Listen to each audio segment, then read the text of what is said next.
ठीक है, तो अपन ओरल हेड नेक का पढ़ेंगे बेसिकली, ब्रीफ आइडिया एक। सबसे पहले आ जाते हैं रिस्क फैक्टर्स। ठीक है, तो रिस्क फैक्टर्स पे अपने को रिलेटिव रिस्क पूछा जाता है, मतलब इसमें नहीं, overall risk factors for buccal mucosa and labial mucosa या ओरल कैविटी मान लो। तो केरला में एक स्टडी किया था शंकर नारायण सर ने और शंकर नारायण एट ऑल। ठीक है, और उन्होंने अलग अलग रिलेटिव रिस्क लिया। जैसे पान टोबैको है, तो उसका मतलब इनको याद नहीं रखना, आगे वाला याद रखेंगे अपन। पान टोबैको में इन्होंने कैटेगराइज कर दिया लेस देन 5 मोर देन 10। तो इसमें देखिए काफी ज्यादा रिस्क है, मतलब उसमें भी है बट स्टिल मोर देन 10 में बहुत ज्यादा है। बीड़ी में भी मोर देन 21 यानी कि एक बंडल मान लो लगभग, तो रिस्क है, काफी है। एल्कोहल में भी इन्होंने दिया है, स्नफ में ज्यादा दिया है दोनों से, बीड़ी एल्कोहल से। और ये मेल का था, फीमेल में थोड़ा सा कम है, मतलब मेल के कंपैरिजन में जो पान टोबैको चूअर है उनमें रिलेटिवली लो है, बट रिस्क तो है, काफी है।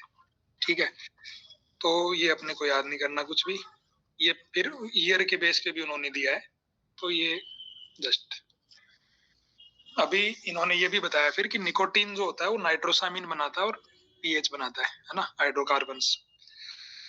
और इसके साथ साथ जो पान वगैरह होते हैं या रेकानेट है, जो सिंपल, एक अपन बोलते हैं कि एक सिंपल पान है, एक जर्दे वाला या गुटके वाला पान है।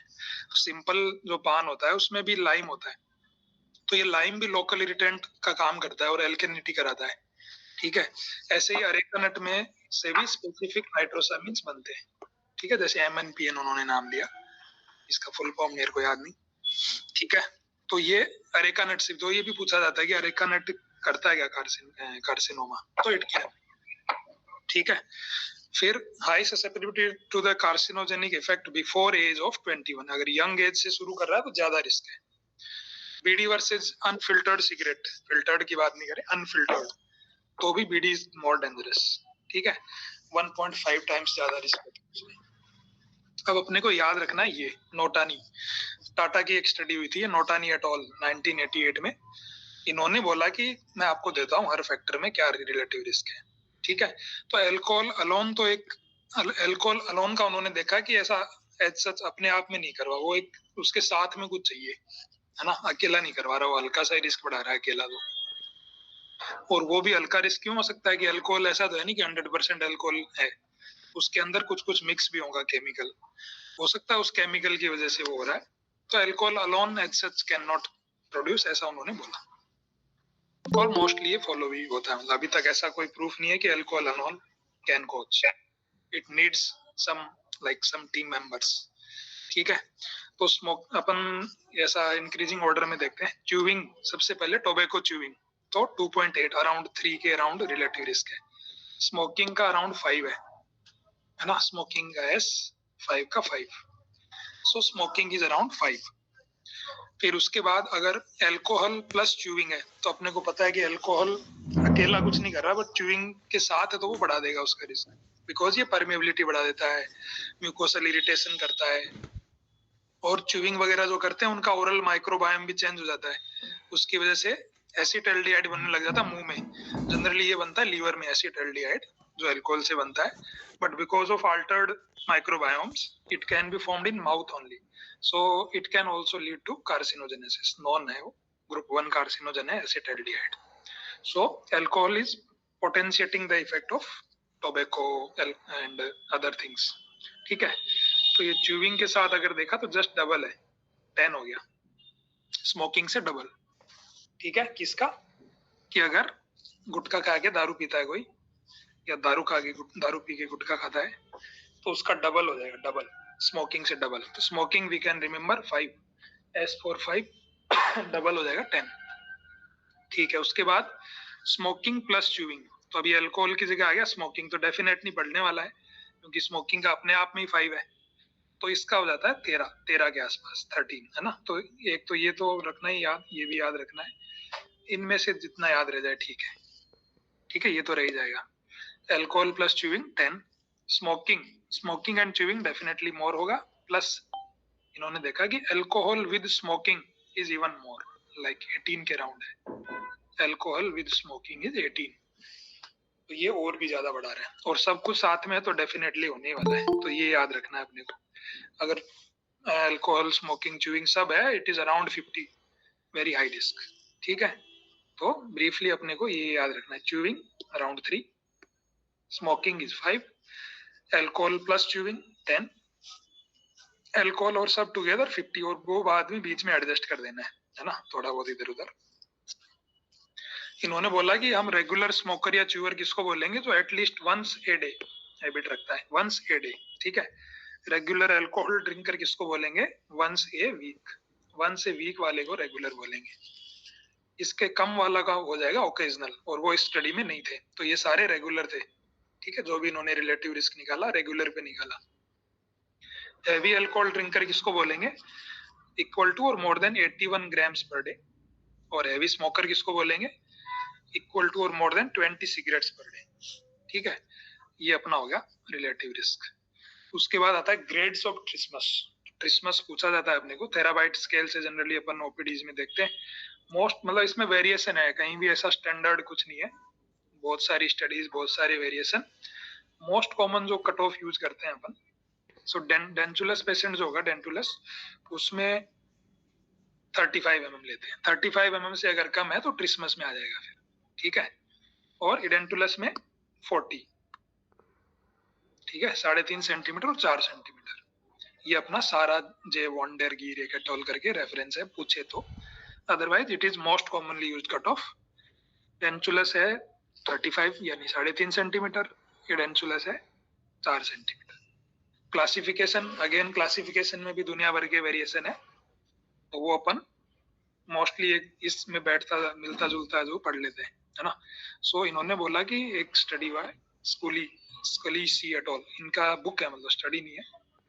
इन्होंने बोला कि 2 क्राइटेरिया होंगे ट्रिस्मस के, एक तो वर्टिकल माउथ ओपनिंग, एक लेटरल भी होगा, है ना। जरूरी थोड़ी है कि वर्टिकल कम होने से ही हम बोलेंगे, लेटरल भी होगा, च्यूइंग नहीं होगा, वो भी तो दिक्कत है। तो इन्होंने बोला वर्टिकल इज 35 to 45 mm की रेंज है नॉर्मल। ठीक है, एंड लेटरल अगर देखें तो 8 to 12 mm है लेटरल। और इन्होंने फिर डिवाइड किया माइल्ड, मॉडरेट, सीवियर। तो mild is 20 to 30 mm, moderate is 10 to easy है, मतलब 10, 20, 30 ऐसा उन्होंने डिवाइड कर दिया। ठीक है, ये स्कूली भाई ने दिया, स्कूली सी, स्कूल वाले ने। देन उसके बाद मतलब ये सब थियोरेटिकल चीजें, based on duration, acute, sub acute, chronic, based on aetiology, intra articular है, एक्स्ट्रा आर्टिकुलर है। मैक्सिमम माउथ ओपनिंग क्या है, तो मेल में इज अराउंड 5 सेंटीमीटर, फीमेल में ऑलमोस्ट लाइक 4.3 सेंटीमीटर है ना। Branches of nerve, trigeminal nerve अभी अपन नहीं पढ़ेंगे, पूछते हैं अपने को। रेफर्डोटाल्जिया अभी नहीं पढ़ेंगे, ये भी पूछते हैं, छोड़ देंगे अभी। Then second primary versus recurrent, तो ये सेकंड प्राइमरी है कि रेकरेंट कैंसर है। ठीक है, तो अपने को पता है 2 तरह के कैंसर हो सकते हैं, एक तो सिंक्रोनस, एक मेटाक्रोनस। ठीक है, synchronous less than 6 months, metachronous 6 और मोर। तो सिंक्रोनस की बात नहीं कर रही, सिंक्रोनस छोड़ दो, हमें पता है, मेटाक्रोनस बताओ। ठीक है, नॉन कंकरेंट जो है, नॉन कंकरेंट में अपन पढ़ रहे हैं सेकंड प्राइमरी ट्यूमर कब बोलेंगे। ठीक है, तो क्या क्या क्राइटेरिया है, साइट, एक तो है कि विद इन 2 सेंटीमीटर या सेम साइट हो। ठीक है, दूसरा है कि मोर देन 2 सेंटीमीटर हो, और तीसरा है कि ऑर्गन ही अलग है। ठीक है, सब हिस्टोलॉजी प्रूवन है, biopsy proven, all are biopsy proven. ठीक है, फिर इन्होंने लिया कि डिजीज फ्री इंटरवल कितना है, लेस देन 3 पॉइंट, मतलब अलग अलग स्टडीज को कंपेयर किया अपन ने तो नहीं, इसने देवराजा जी ने किया है। ठीक है, तो अब देख लो Warren and Gates, Warren and Gates सबसे पहले आया था। वॉरेन एंड गेट्स ने बोला बायोप्सी प्रूवन होना चाहिए, डिफरेंट ऑर्गन होना चाहिए, बात खत्म। ठीक है, इसका वॉरेन एंड गेट्स का इतना ही criteria, it should be biopsy proven, it should be different organ. तो बाकी सब क्या है, रेकरेंट ट्यूमर है, फिर all are recurrent tumour according to Warren and Gates. Duration doesn't matter, less than 2 centimetre, more than 2 centimetre, nothing matters, organ अलग होना चाहिए, बायोप्सी प्रूवन। उसके बाद आया होंग का, ये अपन याद नहीं करेंगे। ISCR का, ये भी याद नहीं करेंगे, ये याद करेंगे। ठीक है, then came solid tumour rules 2018। इन्होंने बोला क्या बोला इन्होंने कि रेकरेंट ट्यूमर हम मान रहे हैं, अगर लेस देन 2 सेंटीमीटर है तो हम रेकरेंट ट्यूमर में रख रहे हैं उसको, provided it should be within 5 years। ठीक है, less than 2 centimetre, less than 5 years, recurrent tumour. Okay, all other are second primary tumours. All other में क्या आ जाएगा, less than 2 but more than 5 years, gap is more than 2 whatever the duration, है ना। Definitely more than 6 month हो गई, synchronous की बात नहीं की। ठीक है, so all other are second primary tumours. तो ये अपने को पूछते हैं तो अपन ये कोट कर सकते हैं। ठीक है, दो चीज पूछते हैं, वॉरेन एंड गेट्स ने क्या बोला, सेकेंड दिस, मतलब ये अपन बोल सकते हैं अपना क्राइटेरिया। देन ये एक स्टडी हुआ था मेंडन का। मेंडल हॉल ने रेडिएशन देना चाहा नेक में और अलग अलग कैटेगराइज कर दिया कि भाई लो रिस्क हो सकते हैं, इंटरमीडिएट हो सकते हैं और हाई रिस्क हो सकते हैं। तो लो रिस्क में is less than 20%, intermediate is 20 to 30 और high risk is more then 30। कौन कौन होगा, तो अपन इसको ऐसे याद करेंगे, लो इंटरमीडिएट हाई हो गया, T1 आ जाओ। T1 is all oral cavity subsites, ठीक है ना, T1 of all oral cavity subsites, floor of mouth, oral tongue, मतलब एंटीरियर 2/3 की बात हो रही है। Retromolar trigone, gingiva, hard palate, buccal mucosa, जितने भी ओरल कैविटी सबसाइट है उन सब का T1 इज लो रिस्क। ठीक है, देन इसके T1 के बाद अपने को T2 इधर डाल देना है और T3 T4 इधर डाल देना है, सेम का। ओरल कैविटी सबसाइट्स खत्म, T1 is low risk, T2 is intermediate risk, T3 T4 are high risk. ठीक है, अब दूसरे पे आ जाओ। इंटरमीडिएट रिस्क में आता है T1, सो इसमें आता है T1 of oropharynx and supraglottis. ठीक है, oropharynx and supraglottis except BOT and piriform sinus. Piriform sinus जो अपना, वैसे तो हाइपोफेरिंग्स का छोड़ सकते हैं उसको, है ना, एक्सेप्ट BOT रखो। All of the oropharyngeal sites and supraglottis except BOT, बस इतना याद रखना है। उनका T1 आएगा इंटरमीडिएट में। ठीक है, T1 आ गया तो बचा गया T2 to T4, अपने आप हाई रिस्क में आ जाएगा। ठीक है, सिर्फ इतना याद रखना है अपने को कि all T1 of oropharynx and supraglottis except the BOT are intermediate risk. ठीक है, ये अपने को पता है, अपन ने पहले देख लिया, T2 of all oral cavity subsites. Then high risk में कौन आता है, तो यहाँ तो अब T1 T2 अलग करने की जरूरत नहीं है, उसके आगे आगे कोई रिस्क ही नहीं है। तो यहाँ हाई रिस्क में कौन आएगा, T1 किसका T1 हाई रिस्क में आएगा, तो बच गया एक तो BOT आएगा, तो BOT आ जाएगा, एंड BOT के अलावा नेजोफेरिंग्स एंड पायरिफॉर्म साइनस। ठीक है, बाकी अपन ने देख ही लिया, इसका T3 T4 और इसका T2 to T4, तो ये इन्होंने बताया। सो स्टिल अपने को पूछ सकते हैं कि कितना रिस्क रहता है। मान लो यहाँ का T2 का, जैसे मैं बोला कि ओरल टंग का T2 है, कितना रिस्क होगा नोड का, तो वी कैन से 20 to 30%, है ना। क्लिनिकल N0 की बात हो रही है, नोड जिसमें है वो तो है ही, रिस्क है ही नहीं, 100% हो गया। ठीक है, आगे चलो, कब करेंगे इलेक्टिव नेक ट्रीटमेंट, ये इंडिकेशन वीस एट ऑल ने एक क्राइटेरिया दिया, वीस और उनके कलीग्स ने एक स्टडी करी कि जब ओकल्ट मेट्स का रिस्क मोर देन 15 और 20 है, we should treat it, wait नहीं करना है फिर। ठीक है, so this is given by Weiss. और फॉलो अप के लिए पेशेंट नहीं आ सकता, नेक क्लिनिकल इवैल्यूएशन इज डिफिकल्ट, और एक्सेस टू द नेक, मान लो फ्लैप लेना है अपने को, इंफ्राहायोइड फ्लैप लेना है, सबमेंटल फ्लैप लेना है, नेक में जा ही रहे हैं तो करके आओ। ठीक है, चलो आगे। फिर आता है कि ये हो गया अपना कि ओकल्ट का रिस्क कितना है। अब ओकल्ट में भी लेवल तो अलग अलग हो सकते हैं, ओकल्ट में लेवल 1 भी हो सकता है, 2 भी हो सकता है, 3 भी हो सकता है, 4 भी हो सकता है, 5 भी हो सकता है। तो फिर कहाँ तक करना है, उसके लिए फिर अलग अलग स्टडीज आई। सबसे पहले आया बायर्स एट ऑल 1997। बायर्स ने लिया और बायर्स ने बोला, पर बायर्स ने एक गड़बड़ क्या करी कि बायर्स ने जैसे पहले मान लो सिलेक्टिव नेक डिसेक्शन कर दिया लेवल 3 तक, और उसके बाद कोई रेकरेंस आया लेवल 4 पे, 5 पे, उनको भी स्टडी में इंक्लूड कर लिया। ठीक है, प्लस मान लो लेवल 3 पे नोड था, उसको एक्स्ट्रा नोडल एक्सटेंशन भी था, स्टिल उन्होंने सिलेक्टिव नेक ही किया, लेवल 3 तक ही किया, और फिर लेवल 4 में आया, उनको भी इंक्लूड कर लिया। तो इस तरह से कई इसमें पेज थे। तो इसको मतलब इतना माना नहीं जाता है। स्टिल बायर्स का पूछा जाता है, बायर्स ने क्या बोला, बायर्स बोला कि स्किप मैट्स का रिस्क है अराउंड 16% टू लेवल 3 एंड 4। कितना? 16%। स्किप बोलेंगे किसको? जब हायर लेवल्स पे नोड नहीं, लाइक लेवल 1 टू नेगेटिव है और 3 4 5 में नोड है। बायर्स ने बोल दिया 16 है। उसके बाद बहुत सारी स्टडीज हुई, ठीक है ना, तो ये एग्रीमेंट आ गया कि अराउंड 3% है, 3%, ठीक है। ओकल्ट स्किप मैट्स का रिस्क इज अराउंड 3%। अगर नेक पॉजिटिव है तो फिर लेवल 4 5 में कितना रिस्क है? 14 15। तो डेफिनेटली नेक पॉजिटिव है अगर नेक नोड, तो वी हैव टू एड्रेस। अब आया कि सिंगल नोड अगर है, ठीक है, सिंगल नोड अगर है तो टाटा की एक स्टडी उन्होंने बोला 3% ही रिस्क है सिंगल नोड, स्पेशली कौन सा? लेवल 1, है ना। ऐसा नहीं कि 2 3 लेवल का, लेवल 1 पे स्टिल देयर इज 3% रिस्क। तो अपन बक्कल म्यूकोजा में तो सिलेक्टिव नेक डिसेक्शन ही कर सकते हैं, there is no need of doing extended supraomohyoid कर दो। पर अगर लेवल 2 या लेवल 3 पॉजिटिव है तब आप एमएनडी करो। फिर टंग में इन्होंने बोला कि सीधा एमएनडी कर दो, पहले की बात है, अभी की नहीं है, ठीक है ना। तो बायर्स ने बोला 16% रिस्क, बाकी स्टडीज ने अराउंड बोला 3% रिस्क। अगर नेक नोड पॉजिटिव है risk is around 14 15। Single node अगर है स्पेशली लेवल 1 पे तो 3% रिस्क है ना। So if it is single node positive level 1 in buccal mucosa we will go away with supraomohyoid only, extend बढ़ाने की जरूरत नहीं है। बट अगर लेवल 2 3 पे है तो एमएनडी करेंगे। टंग में इन्होंने बोला कि neck node positive you go for MND, tongue is very aggressive disease, ये मानना था, अभी नहीं है, ठीक है। फिर क्या हुआ, ये एक चतुर्वेदी सर का एक वो था प्रेजेंटेशन, उससे लिए मैंने।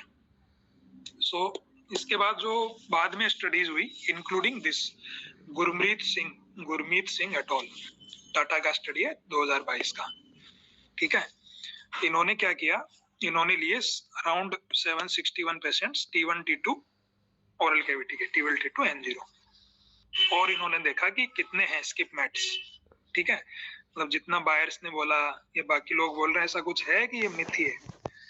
तो इन्होंने स्टडी किया, अपना स्टडी किया, इन्होंने देखा लेवल 4 पे अगर 1 2 3 इन्वॉल्व नहीं है तो कोई स्किप मेटास्टेसिस नहीं है, नो स्किप मेटास्टेसिस, ठीक है। अगर लेवल 1 2 3 भी नेगेटिव है, नो स्किप मेटास्टेसिस, है ना। उसके बाद जब सब ग्रुप एनालिसिस किया तो बोला कि पीएनआई अगर मिलता है हिस्टोपैथ में, पीएनआई है तो देन लेवल 3 पे 1.2% और लेवल 4 पे 0.3%, वेरी लेस, 0.3 नॉट 3, है ना। पहले 3 मान के चल रहे थे सब ओल्डर स्टडीज में। इन्होंने बोला कि नहीं नहीं ऐसा नहीं है, अगर 1 2 3 3 भी नेगेटिव है, 3 भी साथ में लिया इन्होंने, 3 भी अगर नेगेटिव है, क्योंकि अपना इलेक्टिव में आ रहा है ना, सुप्रामाइड में 1 2 3 तीनों आ रहा है, ये नेगेटिव है तो ऑलमोस्ट मिनिमल रिस्क है, आप कुछ मत करो, भले ही वो टंग है, बक्कल में हो जाए, कुछ भी है, आपको कुछ करने की जरूरत नहीं है, सिर्फ सिलेक्टिव कर दो, ठीक है। और ओकल्ट मैट्स का रिस्क कितना था, मतलब ये स्किप मैट्स की बात नहीं हो रही, ओकल्ट क्लिनिकल N0 नेग है, कितने नोड्स में डिजीज मिला, अराउंड 18%, ठीक है। और उनमें से आधे 50% क्या थे, लेवल 1 पे थे, लेवल 1, ठीक है। तो इनकी समरी गुरमीत सिंह जी की बोली है कि अर्ली डिजीज अगर लेंगे तो उसमें ज्यादा रिस्क नहीं है भाई, अगर 1 2 3 नेगेटिव है इट इज ओनली 0 0, है ना। And if it is PNI, primary is having PNI, then there is some risk, lateral 3 level 3 1.3 1.2 and level 4 0.3, just 0.3, तो अपने को एक्सटेंड करने की जरूरत नहीं है, ठीक है। पर ये बात किसकी है, अर्ली की, है ना। एडवांस पे ऐसा सच कोई बड़ा स्टडी नहीं है, मान लो कि T3 T4 N0 है तो उस पे बड़ा स्टडी नहीं है, मतलब डेफिनेटली रूल्स यही लगेंगे बट स्टिल है नहीं, तो वो बोलते हैं कि आप करो, सिलेक्टिव करो और फ्रोजन के लिए भेज दो, सिलेक्टिव करो फ्रोजन भेज दो, अगर फ्रोजन में पॉजिटिव आ रहा है तो आगे एक्सटेंड करो, नहीं आ रहा तो छोड़ दो, ठीक है। ये एडवांस के लिए। उसके बाद स्टेज वाइज सर्वाइवल, तो लिप टंग और फ्लोर ऑफ माउथ में कंपेयर करें तो कम रहता है सबसे, ठीक है। फिर अपन देखते हैं कि भाई टंग एंड बक्कल म्यूकोजा है तो ओरल कैविटी में, बट क्या वो सेम है नोड पॉजिटिविटी की रिस्क के रेस्पेक्ट में। तो एक नायर एस स्टडी आया, नायर एस, है ना। इन्होंने प्रिडिक्ट किया, मतलब प्रिडिक्ट किया, अलग अलग फैक्टर्स देखे इन्होंने कि अगर टंग है प्राइमरी और क्लिनिकल N0 है, या फिर बक्कल म्यूकोजा प्राइमरी है, क्लिनिकल N0 है, तो नोड पॉजिटिव आने में क्या क्या फैक्टर अफेक्ट कर रहे हैं। तो बक्कल म्यूकोजा में only one factor was there, grade, only one factor, grade. ठीक है, बक्कल म्यूकोजा में, buccal mucosa clinical N0 only grade is going to affect कि किसमें नेक नोड मिलेगा किसमें नहीं मिलेगा। While in tongue everything matters, thickness matter करता है, टी मैटर करता है, LVI मैटर करता है, PNI मैटर करता है टंग में, है ना। तो टंग में मतलब रिस्क तो ज्यादा है, टंग में बहुत सारे फैक्टर लग रहे हैं, तो टंग में अपने को सोच संभल के चलना चाहिए अभी भी। ठीक है, बक्कल म्यूकोजा में there was only one factor, grade. Then आ जाते हैं अपन imaging, imaging for tongue cancer in clinical N0 neck. तो CT MRI पैट सारे के सारों की एवरेज सेंसिटिविटी स्पेसिफिसिटी है किसके लिए, ओकल्ट, ओकल्ट नोड्स के लिए। ठीक है, ओकल्ट नोड को कोई भी 100 क्या मोर देन 90 भी नहीं पकड़ सकता ऐसा कि ओकल्ट नोड है, निकाल दो। सो इतना नहीं है तो बेटर है कि we should do selective neck dissection या इलेक्टिव नेक डिसेक्शन। ठीक है, तो बेस्ट टूल क्या है ओकल्ट नोड पता करने का, सर्जरी। मार्जिन कितना होना चाहिए, इसमें भी थोड़ा कंफ्यूजन चलता है, स्पेशली फॉर पॉजिटिव मार्जिन। तो स्टैंडर्ड तो अपना कि ग्रोस अपन we will take 1 centimetre to get at least 5 mm or more than 5 mm. So this will be अपना क्लियर मार्जिन ऑन हिस्टोपैथ। ये अपन ओटी में ले रहे हैं। इन्वॉल्व मार्जिन इन्होंने बोला लाइक मोस्ट ऑफ जगह, मतलब मेरे को जहाँ भी दिखा यही मिल रहा है। एक बार साना ने पढ़ाया था 2 वाला, वो मुझे मिला नहीं। साना प्लीज शेयर अगर कोई एविडेंस हो तो। मतलब NCCN वाला मैंने चेक किया था, NCCN भी बोल रहा है कि we are not sure, 1 to 2 करके ऐसा क्लियर लैंग्वेज कुछ नहीं दिया है। That slide was from NB class only, Rakesh, 1 to 2 mm. Okay NB से, ओके। तो फिर तो NB क्लासेस तो कंसीडर कर सकते हैं उसका ना। फिर भी मतलब मोस्ट ऑफ स्टडीज जितना मैंने देखा, इजली एटॉल और जतिन पीसा का तो 5 mm वाला था डेटा। इन्होंने बोला कि ये अपना मार्जिन क्राइटेरिया रहेगा। सो दिस विल बी अपना positive, this will be clear, बीच का जो रह जाएगा वो क्लोज है ना। 2 to 5 इज क्लोज। स्टिल एक बार चेक कर लेंगे, मोस्टली मुझे यही मिला 1 mm। और ये हमारे मैम भी यही बोलते हैं, मिताली मैम वगैरह जब बोलते हैं ना तो यही बोलते हैं 1 mm। Still we will check it, है ना, ये थोड़ा कंफ्यूजिंग है। मॉलिक्यूलर मार्जिन असेसमेंट में कोई एविडेंस नहीं है कि अपन आयत सी लगा दें, ऐसा कुछ एविडेंस नहीं है अभी तक। देन ये एक अरविंद कृष्णमूर्ति सर का है, उससे मैंने लिया। तो अपने को पता है ग्लोबोकेन लेटेस्ट डेटा में मेल्स में मोस्ट कॉमन कैंसर कौन सा है, ओरल कैविटी एंड लिप। ठीक है, ओरल कैविटी। फीमेल्स में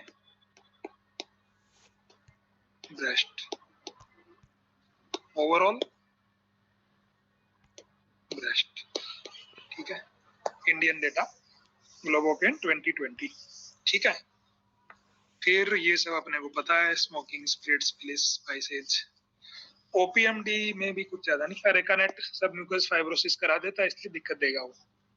ठीक है, और अरेकानेट स्पेशली नाइट्रोसामिन्स भी बनाता है अपने कुछ MPMN ऐसे, तो वो भी कार्सिनोजेनिक है। देन कीमो प्रिवेंशन में क्या कुछ काम का है OPMD में, तो बहुत सारी चीजें ट्राई हुई, जैसे vitamin A, E, beta carotene, retinoids, कोई काम नहीं किया। एक स्टडी आता है EGFR इनहिबिटर यानी कि एरलोटिनिब दिया इन्होंने ओरल कैंसर प्रिवेंशन के लिए। इस ट्रायल का नाम है एपोक ट्रायल, फुल फॉर्म है erlotinib prevention of oral cancer, erlotinib prevention oral cancer, EPOC trial negative. ठीक है ना, एरलोटिनिब का भी कोई फायदा नहीं है। स्टिल इन्होंने हाइपोथेसिस दिया कि लॉस ऑफ हेटेरोजाइगोसिटी इंक्रीज्ड EGFR के साथ एसोसिएटेड था। इसको आगे अपन स्टडी कर सकते हैं कि इससे कुछ फायदा होगा क्या, जिसमें LOH मिल रहा है उनमें फायदा होगा क्या, है ना। तो this was hypothesis generated by them. EPOC trial, COX inhibitor, immunotherapy सब ट्राई किया, कुछ भी एस्टैब्लिश्ड नहीं है। ठीक है, ये कौन बोलते हैं, मोदी जी नहीं, लोधी जी। ओके, लोधी जी एटॉल, लोधी जी का बोलना है कुछ फायदा नहीं है, कुछ भी दे लो, अभी तक कोई फायदा नहीं है। फिर आता है OSMF, ये थोड़े से मतलब अपने ज्यादा काम के लिए फटाफट देख लेते हैं। ओपीएमडी में इन्होंने बोला कि मैलिग्नेंट जो कन्वर्जन रेट रहता है, ट्रांसफॉर्मेशन रेट रहता है, अलग अलग है, कंट्री वाइज, एथनिसिटी वाइज अलग अलग है। तो इंडिया में इन्होंने बोला देयर इज रिस्क ऑफ 8%, ठीक है, और कंट्री में वेरी कर सकता है, पाकिस्तान में जैसे 27% है, ठीक है। तो अपने को पूछा जाए अगर इन जनरल ओपीएमडी का कितना कन्वर्जन रेट है इन जनरल, अलग अलग जैसे एरिथ्रोप्लेकिया है उसका ज्यादा ही होगा, इन जनरल अगर अपन देखें एवरेज तो it is around 8% in India. किसने बोला? मूर्ति वी एट। उसके बाद क्या कुछ बायोमार्कर्स हैं जो ओएसएफ में की स्टडी में काम ले पाए अपन? तो ये कुछ बायोमार्कर्स, कार्बोनिक एनहाइड्रेज, एचएसपी, ये भी अपना इतना काम का नहीं है, वी कैन स्किप इट। फिर आता कैंसर रिवर्सल। कैंसर रिवर्सल कितना है? मान लो कोई अरेकानेट खा रहा था, तो अरेकानेट इज पहली बात तो क्लास 1 कार्सिनोजन। व्हाई? बिकॉज इसमें भी नाइट्रोसामिन होते हैं, पढ़ा था अपन ने, ठीक है, नाइट्रोसामिन। ओके, तो इसको अगर बंद कर दें अरेकानेट को या टोबैको को या स्मोकिंग को, तो क्या रिस्क कम हो जाएगा, जीरो हो जाएगा? तो इन्होंने बोला कि जीरो तो कुछ नहीं होता है, बट अगर आपने 10 साल या इससे ज्यादा छोड़ दिया है तो अराउंड 30% रिस्क कम हो जाएगा, 30%, ठीक है। जीरो कुछ नहीं होने वाला है, रिस्क कम हो जाएगा।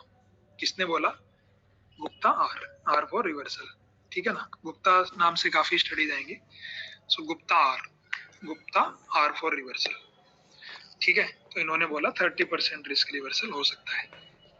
एचपीवी अपने को पता है ओरोफेरिंग्स में रोल है, ओरल कैविटी में अभी तक रोल क्लियर नहीं है, वही मूर्ति भी है ना। इसको ज्यादा डिटेल में अपन नहीं जाएंगे। ओरल कैविटी में अभी ऐसा कुछ इसका प्रोग्नोस्टिकेशन में क्या हेल्प है, ऐसा कुछ नहीं मिला है। ओरोफेरिंग्स में डेफिनेट नहीं मिला है। देन एक एल्मीडा एट ऑल ने कॉन्सेप्ट दिया, एल्मीडा कि ईएनई जो अपन देख रहे हैं और कीमो आरटी दे देते हैं, तो ऐसा सब में देना जरूरी है या नहीं है? तो इन्होंने क्लासिफाई किया ईएनई को, नो ईएनई, माइनर ईएनई, मेजर। माइनर इन्होंने बोला 2 mm और लेस, और मेजर बोला मोर देन 2 mm, ठीक है। तो अकॉर्डिंग टू दिस एल्मीडा के अकॉर्डिंग अगर मोर देन 2 mm है, मेजर है, तभी आप एडजुवेंट कीमो आरटी दो, लेस वाले में सिर्फ आरटी से काम चल जाएगा, ऐसा बोलना है। But still it is not standard of care, मतलब ट्रायल्स चल रहा है इस पे।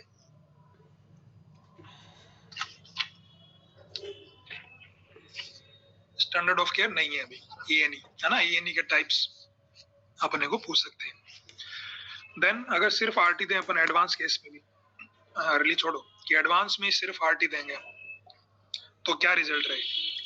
10 साल में उन्होंने देखा कि सर्जरी में देयर वाज सर्वाइवल या डीएफएस वाज 68% और chemo RT, definitive chemo RT only 12%। बहुत ज्यादा डिफरेंस है, ऐसा अटेम्प्ट लेना ही नहीं है, ठीक है। So only chemo RT is not a good treatment plan in advance oral cavity. Patient agree नहीं कर रहा है तो अलग बात है ना। आयर एट ऑल की ये स्टडी है। देन उसके बाद आरटी क्या हुआ कि भाई अपन अर्ली डिजीज है तो आरटी देके काम निकाल सकते हैं क्या? तो उसमें एक नेशनल कैंसर डेटाबेस का स्टडी दिया एलिस ने क्या किया, डेटाबेस से पेशेंट निकाले अर्ली 20,000 से भी ज्यादा, कंपैरिजन किया प्राइमरी सर्जरी वर्सेज आरटी। इसमें मोस्ट ऑफ 50% पेशेंट क्या थे, यानी कि 10,000 मरीज सिर्फ क्या थे, सीए टंग। तो इन्होंने बोला कि primary RT is associated with increase risk of mortality, ठीक है। और highest risk of receiving primary RT किस पे डिपेंड कर रहा था? एल्डरली पेशेंट हो, ऑपरेशन नहीं हो पा रहा, ब्लैक एथनिसिटी, इंश्योरेंस में कवर है ना, और लो वॉल्यूम सेंटर्स है, उधर में ये अटेम्प्ट ज्यादा लिए गए।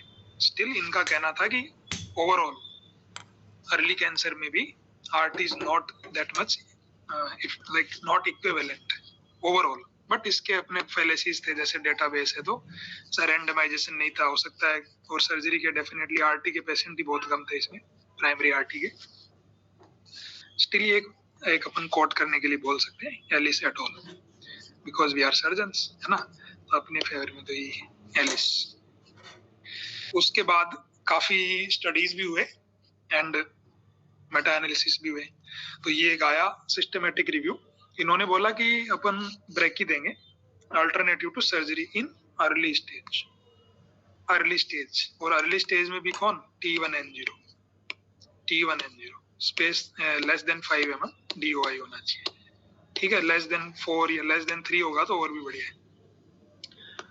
इसमें इन्होंने स्टडी किया और ठीक है, इनको मिला कि कुछ कुछ सब साइट्स, जैसे मान लो कि आपका अर्ली स्टेज में T1N0 लिप है, मोबाइल टंग है, बक्कल म्यूकोजा है, तो फिर we can go with brachytherapy, it is giving good results, ठीक है। बट स्टिल T1N0 है ना, उसके आगे नहीं जाना है।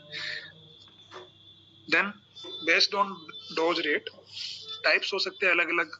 क्या क्या टाइप्स हैं? Low dose, medium dose, high dose, like LD। तो लो डोज रेट में क्या है? 0.4 to 2 grey per hour, CGM needles, iridium, ये सब यूज करते हैं। Medium is 2 to 12 and more than 12 is high dose rate, ठीक है। और इसमें यूज होता है इरिडियम 192, कोबाल्ट 60, ठीक है। ये अलग अलग टाइप दे दिए इन्होंने। इसके बाद एक आता है पल्सेटेड डोज, मतलब ऐसा पल्सेज के फॉर्म में रिलीज करता रहे, शॉर्ट पल्सेशन रेडिएशन के दे 1 घंटे में, फिर बैठ जाए आराम से, फिर अगले घंटे में दे, ऐसा। ये भी एक LDR का ट्रीटमेंट ट्राई हुआ है, ठीक है। तो इसमें क्या देखा इन्होंने? HDR versus LDR। HDR अपने ज्यादा काम का है, वो अपन जानते हैं।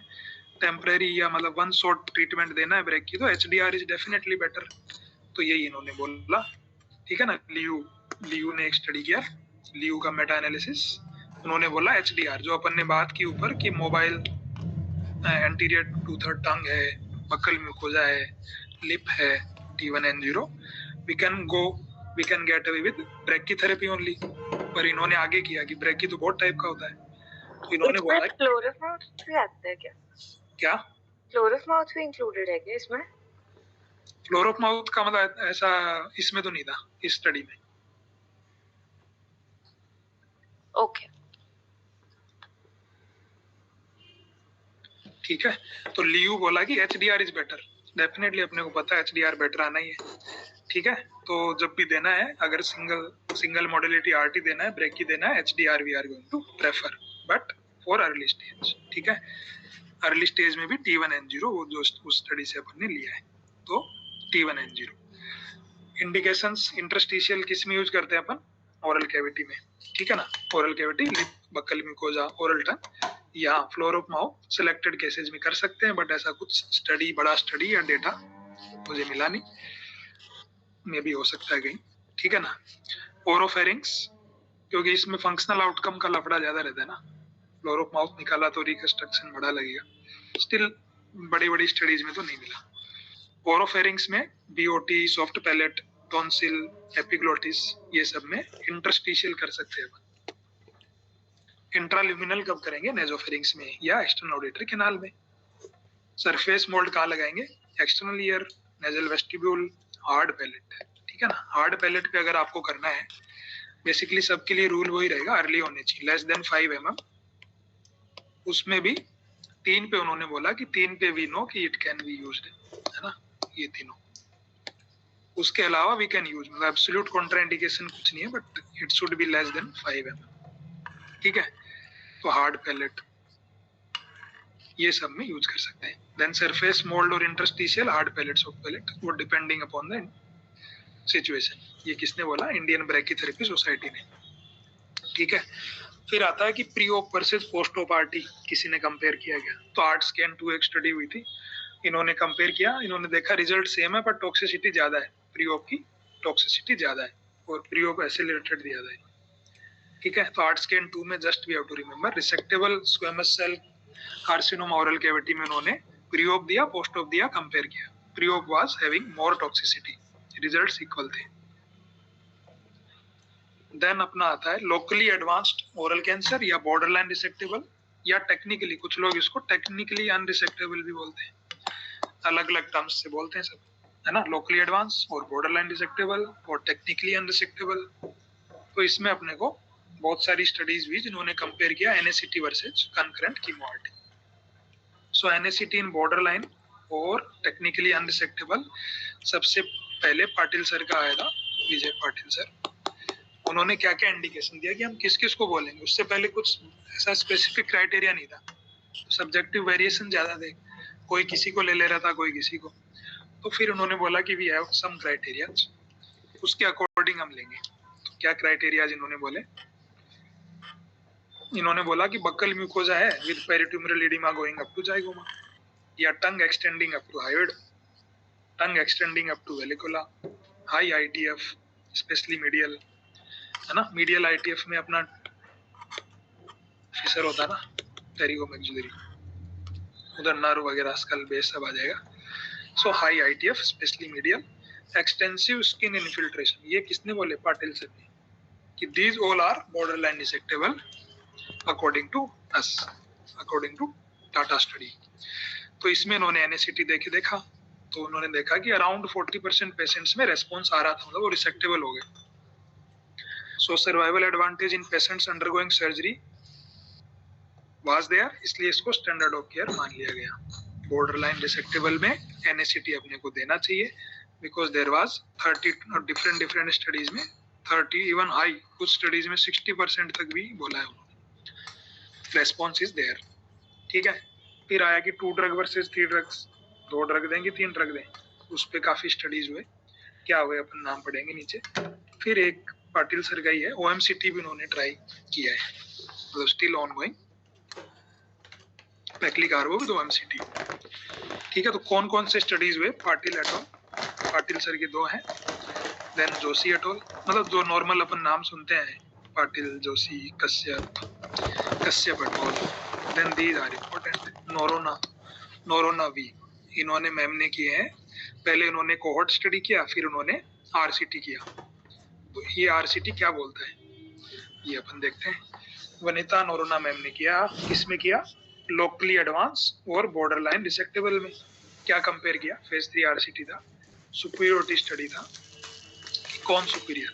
ठीक है, 3 ड्रग्स वर्सेस 2 ड्रग्स, किसको लिया, बॉर्डरलाइन रिसेक्टेबल या locally advance, around 500 patients, 2 cycle दिए दोनों के, टीपीएफ और टीपी दोनों लिए, है ना। फिर असेसमेंट किया, रेस्पॉन्स कितना है, अगर रेस्पॉन्स है तो सर्जरी, नहीं है तो क्या कीमो देना है, और किस में आगे डेफिनेटिव के लिए निकल लेना है। ये एमडीटी किया इन्होंने, और उसके बेस पे फर्दर ट्रीटमेंट किया। ठीक है, प्राइमरी एंड पॉइंट था ओवरऑल सर्वाइवल, तो इन्होंने देखा 5 इयर्स पे overall survival was around 24 and 19, तो डिफरेंस था, एंड ये अपने को याद नहीं भी रहे तो it was significant, just we can say कि overall survival was significant in what 3 drugs में overall survival was significant difference. ठीक है, उसके बाद उन्होंने बोला कि पोस्ट एनएसीटी जो सर्जरी कर दी हमने, जिनमें सर्जरी कर दी हमने, उनमें और जो सर्जरी नहीं कराई उनमें भी डिफरेंस था। ठीक है, तो इनका रेस्पॉन्स रेट देखो, इनका भी इतना ही है, 44 के अराउंड, है ना। जनरली 30 to 40 की रेंज में रेस्पॉन्स आता है मोस्ट ऑफ स्टडीज में, तो इनका रेस्पॉन्स था 44 के अराउंड। उसमें से कुछ लोग ने रिफ्यूज कर दिया, अराउंड 9% ने रिफ्यूज कर दिया, तो 35% में इन्होंने सर्जरी करी। फिर उन्होंने बोला कि जिन्होंने सर्जरी कराई उसमें 5 ईयर ओवरऑल सर्वाइवल वाज 50.7, है ना, और जिन्होंने नहीं कराई उसमें only 5%।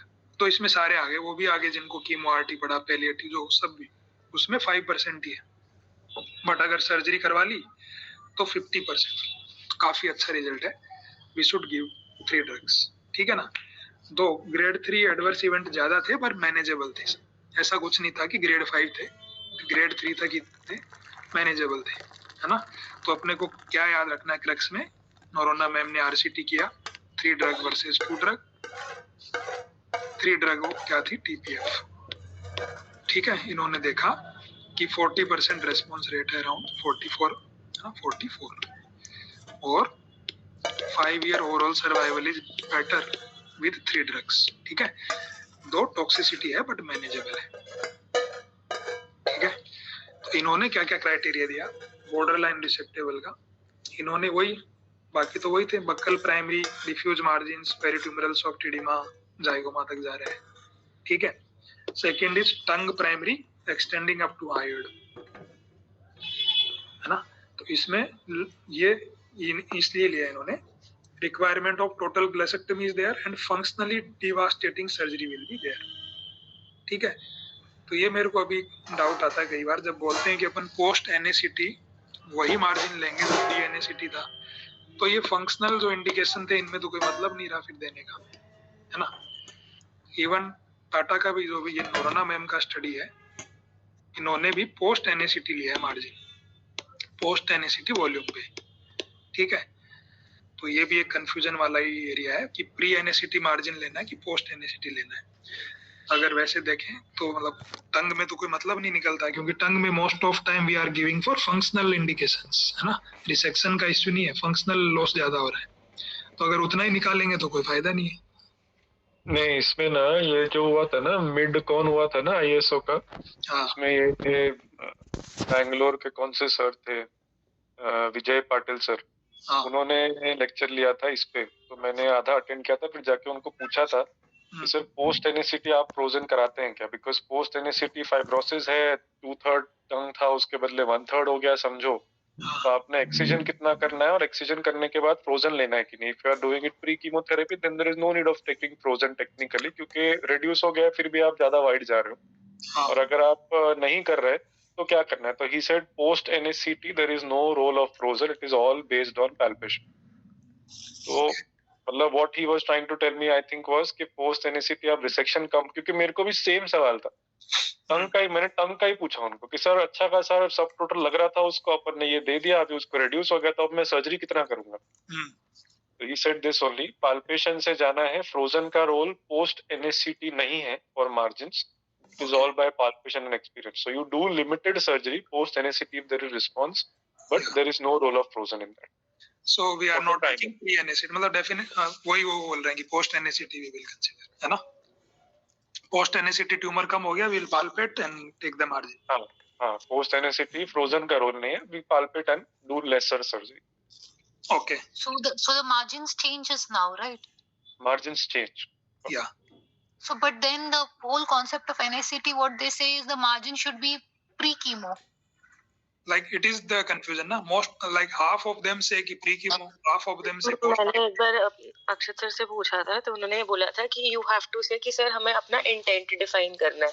If you are trying to say you are giving chemo for the sake of paramandibular disease, then you will take post chemo margins because हमारा intent was organ preservation. If it is high ITF, then I will try to clear the prior margins by taking the entire high ITF. तो आपको intent define करना पड़ेगा। अगर मेरा intent organ preservation है then I will take post NACT margins. अगर मेरा intent is to make it resectable, I will try to take the pre NACT margins. But with that, doesn't the recurrence matter? So when you are trying to save the paramandibular, मतलब organ preservation जब आपका intent था, तब भी आपकी prior margins जो थी वो डाउटफुल थी ना। This is what he said. I asked the same question, so he said it depends on the intent. If it is to make it resectable, take the prior margins, pre-anesthetic margins. If your intent is organ preservation, like mandibular preservation, then take the post-anesthetic margins.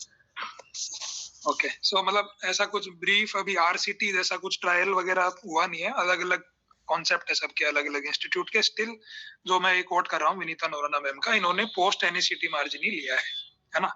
So like there is no one answer, maybe grey zone area है, आगे जाके clear होगा।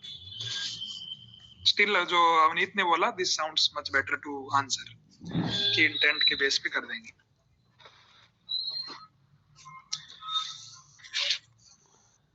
ठीक है, तो ये हो गया। फिर आया extension of tumour anterior 2/3 going up to vallecula, extension of primary into high ITF, extensive skin infiltration, ये जाइगोमा वगैरह नहीं है, इसके अलावा इन्होंने बोला extensive skin infiltration impacting achievement of negative margins. ठीक है, मान लो आधा चेहरा ही चला गया ऐसा।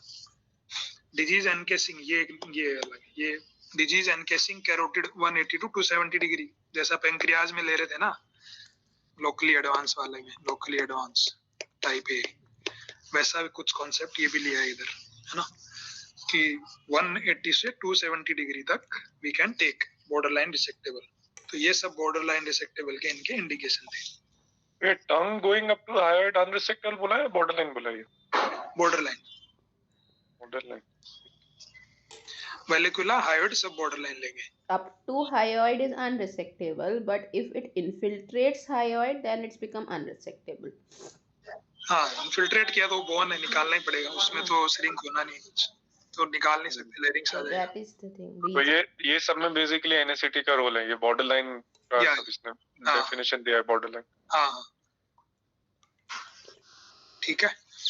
तो फिर ये जो अभी मैंडिबुलर प्रिजर्वेशन पे बोला अमित ने, तो NACT for mandibular preservation, mandibular resection avoided in 21% patients with NACT, इस स्टडी में लिसिट्रा में, है ना। इन्होंने रिसेक्टेबल कैंसर्स में दिया था कीमोथेरेपी, और तो कोई एडवांटेज नहीं मिला इनको, पर ये बोले कि मैंडिबल बचा सकते हैं अपन, अगर ये शुरू में इन्वॉल्व नहीं था, है ना। इन्वॉल्व है तो फिर निकालना ही है। अगर पैरामैंडिबुलर डिजीज था, NACT दिया, श्रिंक हो गया, बचा सकते हैं, ठीक है। उसके बाद चोकर सर ने किया, तो इनको बोल मिला 47% में बचा सकते हैं, दो 34% ही थे, है ना।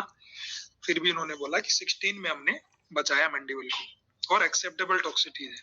फेज 3 RCT चल रहा है, इसका रिजल्ट आया नहीं, पता नहीं मेरे को, but mandibular preservation under clinical trial settings we can go. Overall अभी ये स्टैंडर्ड ऑफ केयर नहीं है, ठीक है ना। अभी फेज 2 हुआ है इंडिया में, फेज 3 चल रहा है, ठीक है। बट रूल ये है कि no obvious bone erosion should be there, पहले इरोजन नहीं होना चाहिए। देन कम्स सेगमेंटल का आपने मार्जिनल कर दिया, वो भी प्रिजर्वेशन में आ गया ना।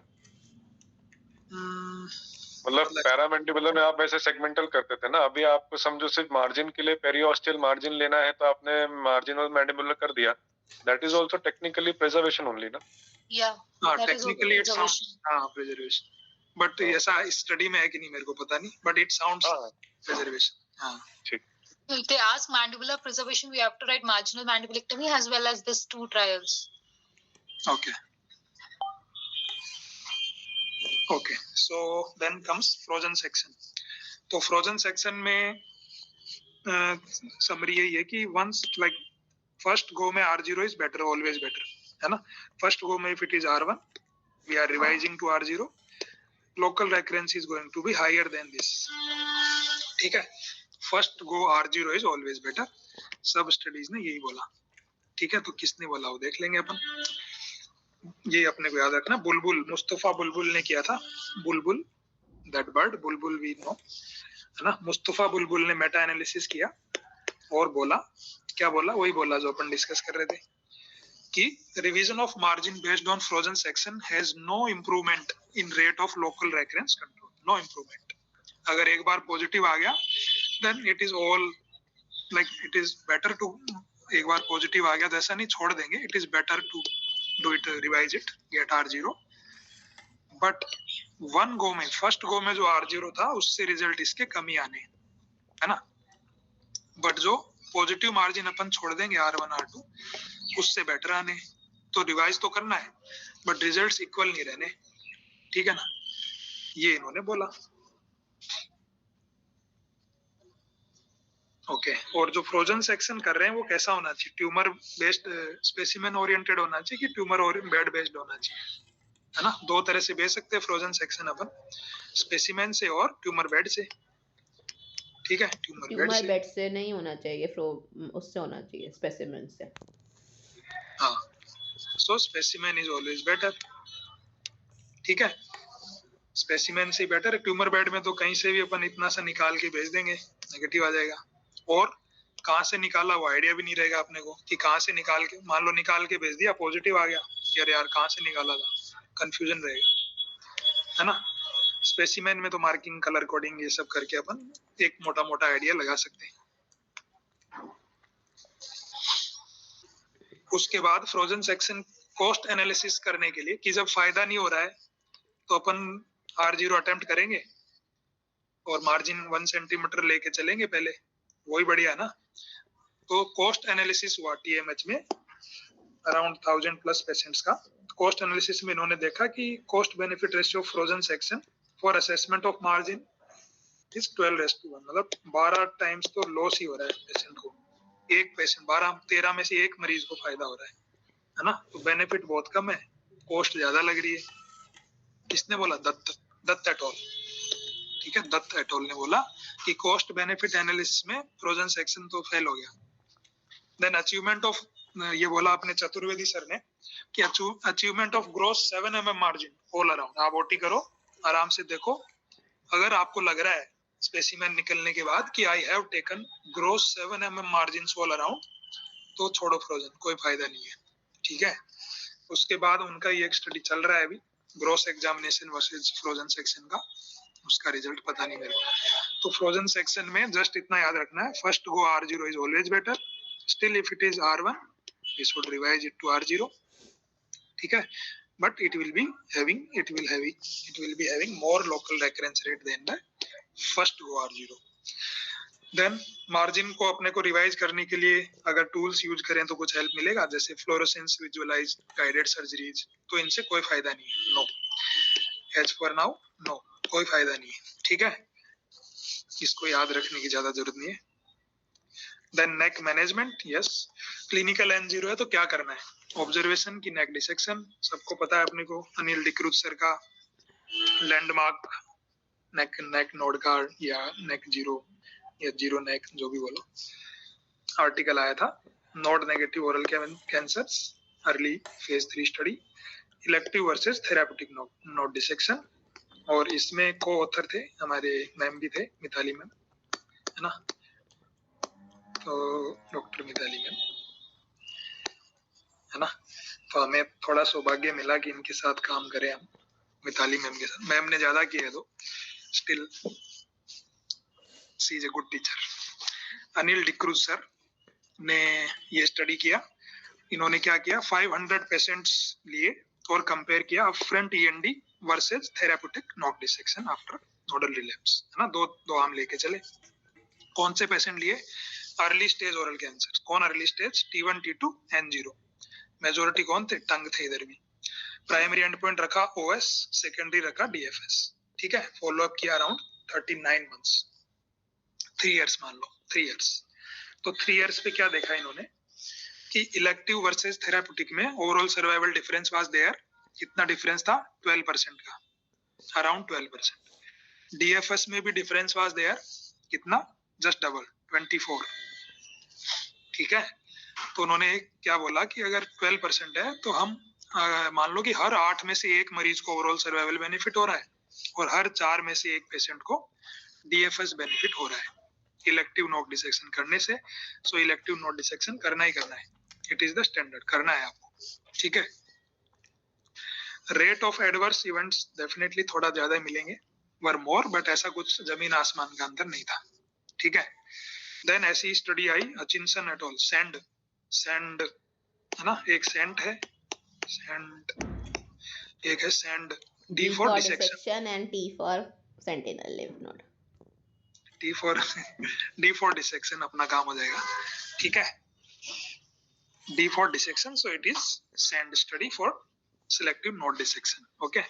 इनका भी रिजल्ट सेम था। अच्छा, इन्होंने भी बोला कि लेस देन 3 mm वाला जो एक कोहॉर्ट है, या कुछ पेशेंट थे 70 के अराउंड, मे भी कम हो, मुझे एग्जैक्ट याद नहीं, लेस देन 3 mm में there is no benefit of END। Hutchinson ने भी ये बोला, less than 3 mm there is no benefit of END, but ये लेस देन 3 mm पकड़ना is not, practically that is not possible, है ना। फिर इसके ऊपर काफी मेटा एनालिसिस भी आए, elective versus therapeutic, all favoured elective node dissection, है ना। तो क्लिनिकल N0 है, क्या करना है अपने को, END शुड बी डन और एटलीस्ट 18 लिम्फ नोड निकालने हैं, 18 लिम्फ नोड, ठीक है। किसने बोला, एस्को NCCM दोनों ने बोला END करना है और 18 लिम्फ नोड लेके आने हैं। पर AJCC बोलता है कि नहीं, ऐसा नहीं है, हम अलग बोलेंगे। SND में 15 AJCC का बोलना है, सिलेक्टिव कर रहे हो तो 15 या ज्यादा, MND कर रहे हो तो 22 और मोर, ठीक है, ये हो गया। फिर आता है अपना sentinel lymph node biopsy. Sentinel अपन ने क्यों करा, क्योंकि जब हम कर रहे थे इलेक्टिव नोड डिसेक्शन तो स्टडीज में देखा गया कि 70% तो N0 आ रहे हैं, तो फिर क्यों कर रहे हैं हम, ठीक है ना। तो इन्होंने बोला कि कुछ अल्टरनेटिव है क्या, बोले सेंटिनल करो। सेंटिनल पे फिर RCT आए, सेंट ट्रायल, इधर है अपना SENT, Schilling et al, SENT, then Ashigawa and सेंटिमरोरल ट्रायल। यार सेंट ट्रायल मेरे को याद है कि ये वो नहीं था, RCT नहीं था, प्रोस्पेक्टिव स्टडी था। तो चेक कर लो भाई, मैंने तो आरसीटी उस टाइम क्लास सेंटीमेरोल और ये तो था सेंट, मुझे जहाँ तक याद है, फिर भी एक बार देख लेती हूँ अभी देख लेते क्योंकि हैं आपने मोबाइल बहुत में। पढ़ के ही बनाए होंगे। नहीं ऐसा कुछ नहीं है, पहले लिखा हुआ है वही है, इतना ठीक अभी है, पढ़ना कंटिन्यू पॉसिबल। करिए आप। सेंट ट्रायल, ठीक है देख लो आप, मैं पढ़ाता हूँ आगे। सेंट हासेगावा एंड सेंटीमेरोल, ठीक है, सब ने बोला कि it is non inferior to elective node dissection, but non inferiority margin is 10 to 12%, है ना? Scent is prospective observational study. Observational, Prospective observational study, 415 patients, T1, T2, N0. Okay They found that SNV is safe with a false negative rate of 14%, which was high compared to breast FNR. Okay okay, thank you. So ठीक है, RCT नहीं है, ma'am is correct. So 2 RCTs are there, SENT is prospective study, okay. Okay, so non-inferiority margin was 10 to 12% on an average. मतलब it is not at par with not dissection, but still it is non-inferior statistically, ठीक है। और इन्होंने जो studies की थी उसमें 12% oropharynx भी लिए थे। देन इन्होंने मतलब ये तो ले लिया कि नॉन इंफीरियर है ऑन्कोलॉजिकल आउटकम्स, बट इन्होंने फिर मॉर्बिडिटी पे ज्यादा स्टडी अच्छे से नहीं किया, नेक शोल्डर मॉर्बिडिटी या कॉस्ट इफेक्टिवनेस, इस पे एडिक्वेटली इन्होंने कंपैरिजन नहीं किया। और फिर एडजुवेंट के साथ भी इश्यूज थे, कुछ में इन्होंने आरटी दिया, कुछ में नहीं दिया, तो वो सब क्लियर नहीं था अभी तक, है ना। तो इस पे फिर सिस्टमेटिक रिव्यू आया और मेटा एनालिसिस आया किसका, गुप्ता टी, ठीक है। एक गुप्ता आर पढ़ा था अपन ने, Gupta R, so R was for reversal, है ना, कि अगर छोड़ देंगे टोबैको या ये सब तो कितना रिवर्सल हो जाएगा, around 30% reversal if it will live for more than 10 years, ठीक है। Second, this is Gupta T, Gupta T is for SENT, SENT से टी अपने को याद रहे तो Gupta T is for selective node dissection, sorry biopsy, SLNB। Gupta ji ने बोला कि oncologically non inferiority of sentinel lymph node biopsy with potentially better functional outcomes, है ना, functional outcomes, and SLNB is although it is non inferior but not equivalent, है ना, AND के level पे नहीं पहुंचा है अभी, नॉन इंफीरियर है, still it can be a viable alternative, अगर हम सिलेक्टेड केसेस में यूज करना चाहते हैं कोई हार्म नहीं, वी कैन यूज, ठीक है। एक इसमें आता है see through effect, see through specially floor of mouth primaries के लिए, कि मान लो अपन ने प्राइमरी के चारों तरफ डाई लगाया तो वही डाई अपने को नेक से नोड जैसा दिखेगा, वो कंफ्यूजन कर देगा, ठीक है। इसमें ऐसा नहीं होता, जैसे कि नेक नोड है ना, नेक नोड को तुम रेडियो एक्टिव आयोडीन से देखो, मतलब उसको तुमने डाला है रेडियो कोलॉइड, तुम उसको नेक में प्रोब लगा के चेक करोगे, तो तुम नेक में जब प्रोब लगा के चेक करोगे ना, तो फ्लोर ऑफ माउथ क्या है, बहुत लेवल 2 को तुमको चेक करना है, लेवल 2 के बहुत पास में है। हाँ वही हुआ ना, तो वही दिख जाएगा, प्राइमरी दिख जाएगा अपने को, हाँ, तो प्राइमरी नोड में दिख जाए, तो वो इसलिए नहीं हो रहा है, मतलब बाहर से हम प्रोब डाल रहे हैं, तो जो फ्लोर ऑफ माउथ है that is shining from behind of the node, तो वो नोड है कि फ्लोर प्राइमरी है वही पता नहीं चल पाएगा। हाँ तो वही तो बोल रहा हूँ मैं, प्राइमरी ही अपने को जैसा दिखेगा, हाँ, प्राइमरी नोड जैसा दिखेगा। हाँ, also known as shine through, mostly shine through ही बोलते हैं, दोनों एक ही बात है ना, कि प्राइमरी दिख रहा है अपने को नोड जैसा या साइन मार रहा है, ठीक है। Principles of reconstruction, pre flap versus regional, बहुत सी स्टडीज हुई हैं। Free flap can be done in every scenario, like locally advanced, early, recurrent, wherever you want, free flap is the preferred option, है ना, अगर आप कर पाओ, स्पेशलिटीज हैं, always preferred, ठीक है। स्पेशली अगर locally advanced cases हैं, we prefer doing free flap at the first setting, by कि साल्वेज में अगर जरूरत पड़ा तो रीजनल फ्लैप काम आएगा, है ना, क्योंकि साल्वेज में अपने को एनास्टोमोसिस के लिए इतना वेसल मिलना, वेसल की क्वालिटी मिलना फिजिबल नहीं है, तो free flap is preferred every scenario. उसके अलावा अलग अलग बहुत सारे फ्लैप है, सब मेंटल ये वो सब, ये अपन ज्यादा नहीं पढ़ेंगे। उसके बाद आया कि पोस्ट ऑफ आरटी देना है कि नहीं, है ना, पोस्ट ऑफ आरटी देना है कि नहीं देना है। तो पीटर्स ने सबसे पहले आरसीटी किया, पीटर्स है ना, कब किया, 1993 के अराउंड।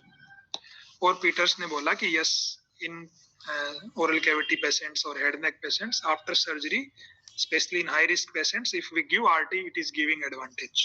ठीक है, स्पेशली ENE जिनमें मिल रहा था उसमें इसने बोला, पीटर्स ने, है ना, पीटर्स के बाद आया इंडिया में भी अराउंड 96 में स्टडी किया मिश्रा जी ने, doctor Mishra RC at all, ठीक है, regional cancer care centre Cuttack. इन्होंने भी बोला कि लोकली एडवांस जो है उसमें गिविंग आरटी इज बेनिफिशियल। ठीक है, तो अभी तक आरटी के इंडिकेशन ऐसे जितने क्लियरली डिफाइन नहीं हुए, बट आरटी देना है ऐसा क्लियर हो गया, किसमें देना है, लोकली एडवांस और हाई रिस्क में देना है। तो उसके बाद स्टडीज आया बर्नियर एंड कूपर का। बर्नियर का अपना आया यूआरटीसी, इसको दो तरीके से याद रख सकते हैं, एक तो 29 में अगर 2 लगाया तो 31 हो जाएगा, ठीक है, और 22 में 9 लगाया तो 31 हो जाएगा, जैसे अच्छा लगे, ठीक है। EORTC 22, 29, 31, Bernier et al and RTOG 9501, Cooper's et al. इन दोनों ने अलग अलग स्टडी करी और क्या बोला कि दोनों के एक कॉमन आउटकम आया, मार्जिन एंड ईसी। अगर मार्जिन पॉजिटिव है और एक्स्ट्रा कैप्सुलर एक्सटेंशन है तो chemo RT is better than RT alone, ठीक है, कीमो रेडिएशन इज बेटर। उसके अलावा आरटीओजी ने बोला कि अगर 2 नोड पॉजिटिव है तो भी हमें तो फायदा मिल रहा है, ठीक है। और यूआरटीसी ने बोला कि स्टेज 3-4 है ना, लेवल 4-5 पे नोड है, पेरिन्यूरल डिजीज है, वेस्कुलर एलवीआई है, मतलब तो हमें इसमें एडवांटेज मिल रहा है। इसके बाद इसका कंबाइंड एनालिसिस हुआ, सब ग्रुप एनालिसिस हुआ, तो ये तो गलत, ये साबित नहीं हो पाया, ठीक है, ये बच गए। So this is the absolute indication कि देना ही देना है, margin positive, extra capsular extension, we have to give chemo radiation, ठीक है। इनमें we can consider these all are soft indications, ठीक है, आरटी तो देना ही देना है। So they basically they are indications of RT, और chemo we can consider depending upon individual, like case discussion, case based we can give. तो यही अपन ने लिखा भी है इधर, इसको ज्यादा नहीं पढ़ेंगे अब, ठीक है। नोड वाला फिर नहीं मिल पाया जो आरटीओजी ने दिया 9501 ने, कि 2 से ज्यादा नोड हो तो देना है, नहीं, फायदा नहीं मिला, ठीक है। तो दोनों का कंबाइंड एनालिसिस जब हुआ, यूआरटीसी 22931 और 9501, बर्नियर नहीं किया था, तो 2 एब्सोल्यूट इंडिकेशन है, margin positive, extra capsular extension, बाकी सब soft indication, stage 3-4 PNI, LVI, low level node, है ना, no benefit in more than 2 without ENE, ठीक है। ये हो गया अपना। अब आ जाओ अपने कि अगर एडवांस केसेज हैं, रिसेक्टेबल नहीं है, तो फिर कीमो कंकरेंट कीमो देना है, इंडक्शन देना है, एडजुवेंट देना है, क्या देना है।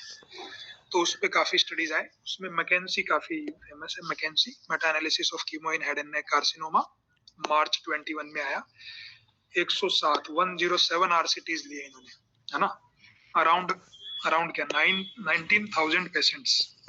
तो इन्होंने बोला कि concurrent is always better, concomitant chemo radiation for non metastatic head neck is always better, ठीक है, इतना याद रख लेते हैं। adjuvant chemo RT did not have significant effect on OS/EFS, है ना, and survival benefit of NACT with combination of EF, 2 drug का, मतलब 2 ड्रग का कुछ पेशेंट्स में इनको फायदा मिला, 3 ड्रग का तो नहीं है, ठीक है, 3 ड्रग्स का हमको नहीं मिला NACT सेटिंग में। यही वापस लिखा हुआ है, कंकरेंट कीमोथेरेपी बेटर है, बट अगर एज 70 से ज्यादा है ना, इनकी सब एज 70 से ज्यादा है तो एडिंग ऑक्जेलिप्लेटिन कोई फायदा नहीं दे रहा था ज्यादा। तो ये सब साइट में लिख सकते हैं ना, ओरल कैविटी, ओरोफेरिंग्स, हाइपोफेरिंग्स, सब जगह। हाँ, बिल्कुल बिल्कुल, oral cavity, oropharynx, hypopharynx, larynx, ठीक है, और नेजोफेरिंग्स भी लिए, नहीं एक्सक्लूड किया, सॉरी, ठीक है। बाकी सब में लिख सकते हैं।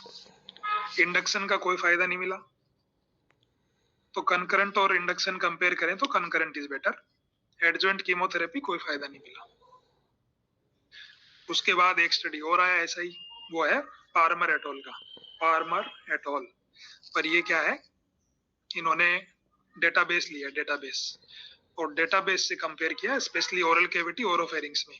इन्होंने भी वही बोला कि कंकरेंट इज बेटर। ठीक है, concurrent as compare to RT alone is associated with more than 20% improvement. ठीक है, तो ये बोला इन्होंने। एनएसीटी के बारे में कोई ज्यादा फायदा नहीं मिला, इनको भी नहीं मिला। कंबाइंड जब किया मैकेंसी और एक मार्च स्टडी आया था, तो मैकेंसी इज फॉर कीमोथेरेपी, मार्च था फॉर आरटी। तो इनका कंपैरिजन जब कंबाइंड एनालिसिस जब किया तो उन्होंने बोला यस कंकरेंट इज बेटर, और हम रिजल्ट और अच्छे पा सकते हैं अगर हाइपर फ्रैक्शनेटेड आरटी देंगे साथ में, तो रिजल्ट्स विल इंप्रूव। एक्चुअली ये हाइपर फ्रैक्शनेटेड आरटी वाला कांसेप्ट मार्च ने दिया था। हाँ, तो ये कंबाइंड है ना दोनों। ठीक है, तो ये मार्च से मार्च। ठीक, ओके। देन रिकरेंट के बारे में अपन थोड़ा सा फटाफट ऐसा ब्रीफ देख लेते हैं। बेस्ट सर्वाइवल आउटकम सर्जरी से है। ठीक है, अगर surgery is possible, margins we can get R0, surgery is better. Poor prognostic indicator क्या है? Short DFO, advance tumour stage, ENE, positive margin, regional recurrence, multi modality treatment of primary, ये सब poor outcomes के हैं। Free flap can be done. Stage wise outcomes, 2 years recurrence free survival. Stage 1-2 आया अगर recurrence में 70%, very high है ना, आराम से कर सकते, कोई दिक्कत ही नहीं है। Stage 3 still 30%। ठीक है, 5% से तो बेटर ही है। डेफिनेटिव कीमो तो 5% के अराउंड ही देता है, डेफिनेटिव कीमो आरटी है ना, still we can do. Quality of life भी ज्यादा एम्पर नहीं हो रहा है। 60 to 85 pre operation, pre surgery we can achieve, इनमें 40-40।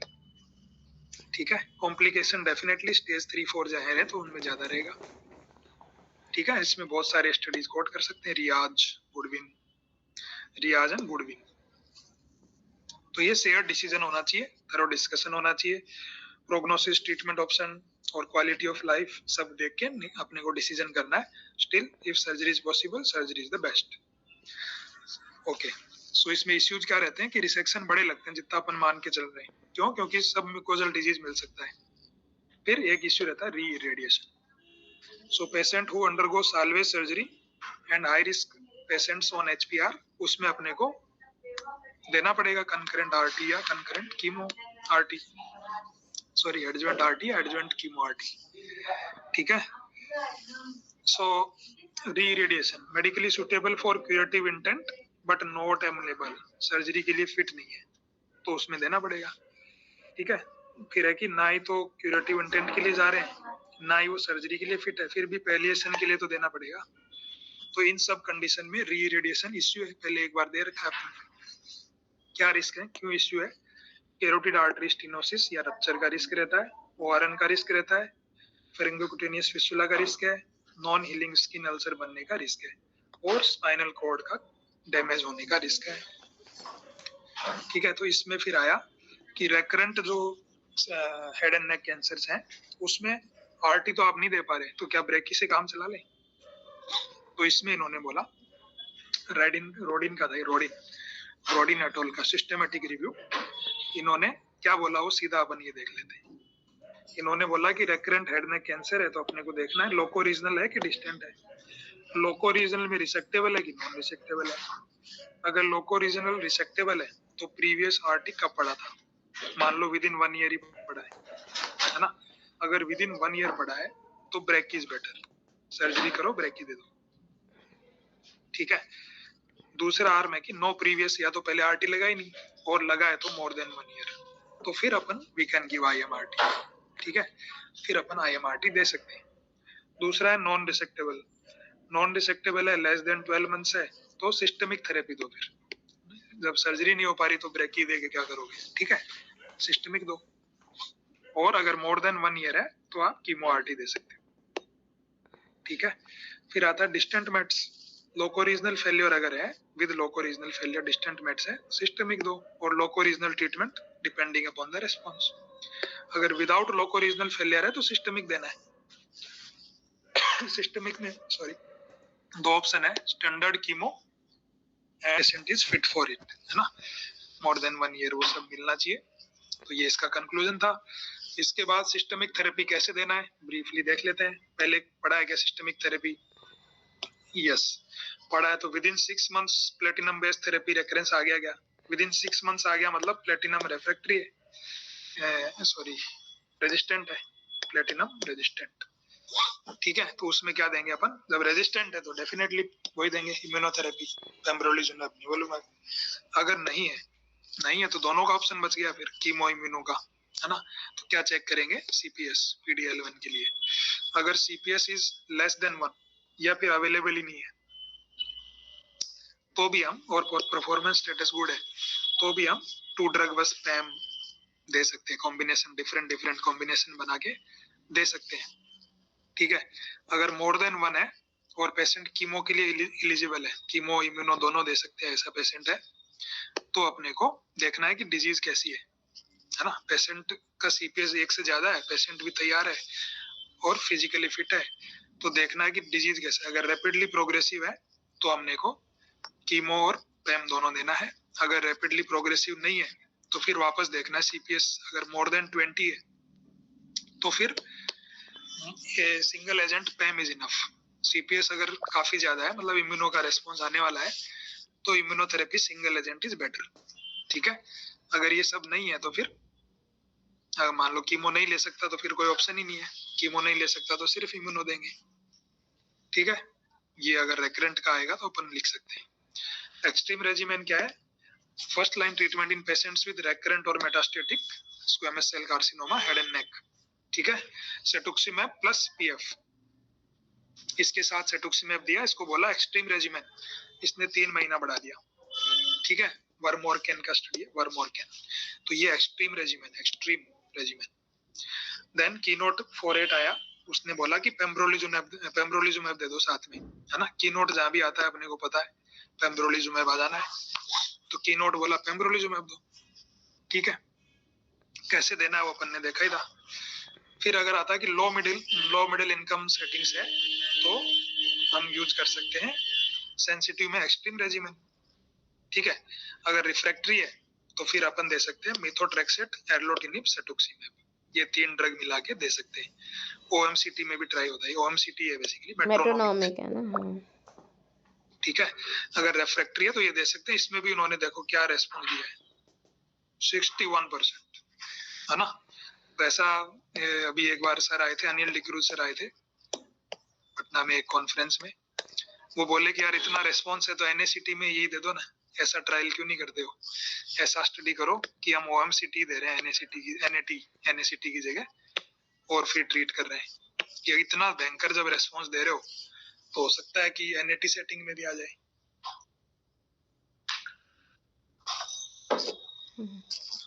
तो इसका उन्होंने क्या बोला, क्योंकि ये इतनी सस्ती ड्रग्स है ना तो कोई भी सपोर्ट ही नहीं करेगा इस ट्रायल को, फार्मा कंपनी। तो फार्मा कंपनी तो महंगा ड्रग्स का ट्रायल करती है ना। हाँ ये तो है, पर सब नहीं करती होगी, पता नहीं।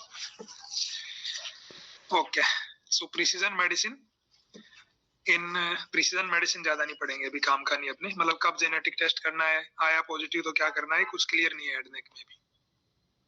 पैलिएटिव भी अपन नहीं पढ़ेंगे, इन्होंने डिफरेंट ड्रग्स देके देखे, कोई फायदा ज्यादा मिला नहीं। Okay, beyond TNM, cancer associated fibroblast या माइक्रोबायोम्स, इन सब से कोई फायदा है क्या? ट्यूमर माइक्रो एनवायरनमेंट से क्या क्या अपन कर सकते हैं, ये सब क्लियर नहीं है अभी हेड नेक में, पर ये फ्यूचर में कभी ना कभी तो कुछ आएगा। ओरल स्क्रीनिंग का कोई फायदा है क्या? तो केरला का एक वो आया था, उनका ये शंकर नारायण सर का, है ना। केरला का इन्होंने एक स्क्रीनिंग मॉडल बनाया था जिसमें इन्होंने 20,000 पेशेंट स्क्रीन किए। कैसे स्क्रीन किए? जो भी रीजनल हेल्थ प्रोवाइडर्स हैं, जैसे आंगनवाड़ी वर्कर्स और मल्टीपर्पज वर्कर्स, इन सबको इन्होंने स्क्रीनिंग सिखा दी फिजिकल एग्जामिनेशन के बेस पे, कि तुम्हें ये ऐसा अल्सर दिखे या कुछ अल्टर्ड म्यूकोजा ये सब दिखे, पैच दिखे, तो आप भेज दो सीधा हायर सेंटर पे, है ना। तो इससे इन्होंने देखा कि 12% reduction in mortality was there, 12% in all and 20% for tobacco users, 24%। तो डिफरेंस था, मतलब स्क्रीनिंग मॉडल से फर्क तो पड़ रहा है ना। तो ये काफी फेमस हुआ था, Shankar Narayan Kerala oral cancer screening trial, ठीक है। 38% decrease in incidence and 81% decrease in mortality, 81%, है ना। तो स्क्रीनिंग से फायदा तो हो सकता है। उसी से मिलता जुलता इन्होंने भी किया फिर चियोंग भाई ने, ठीक है।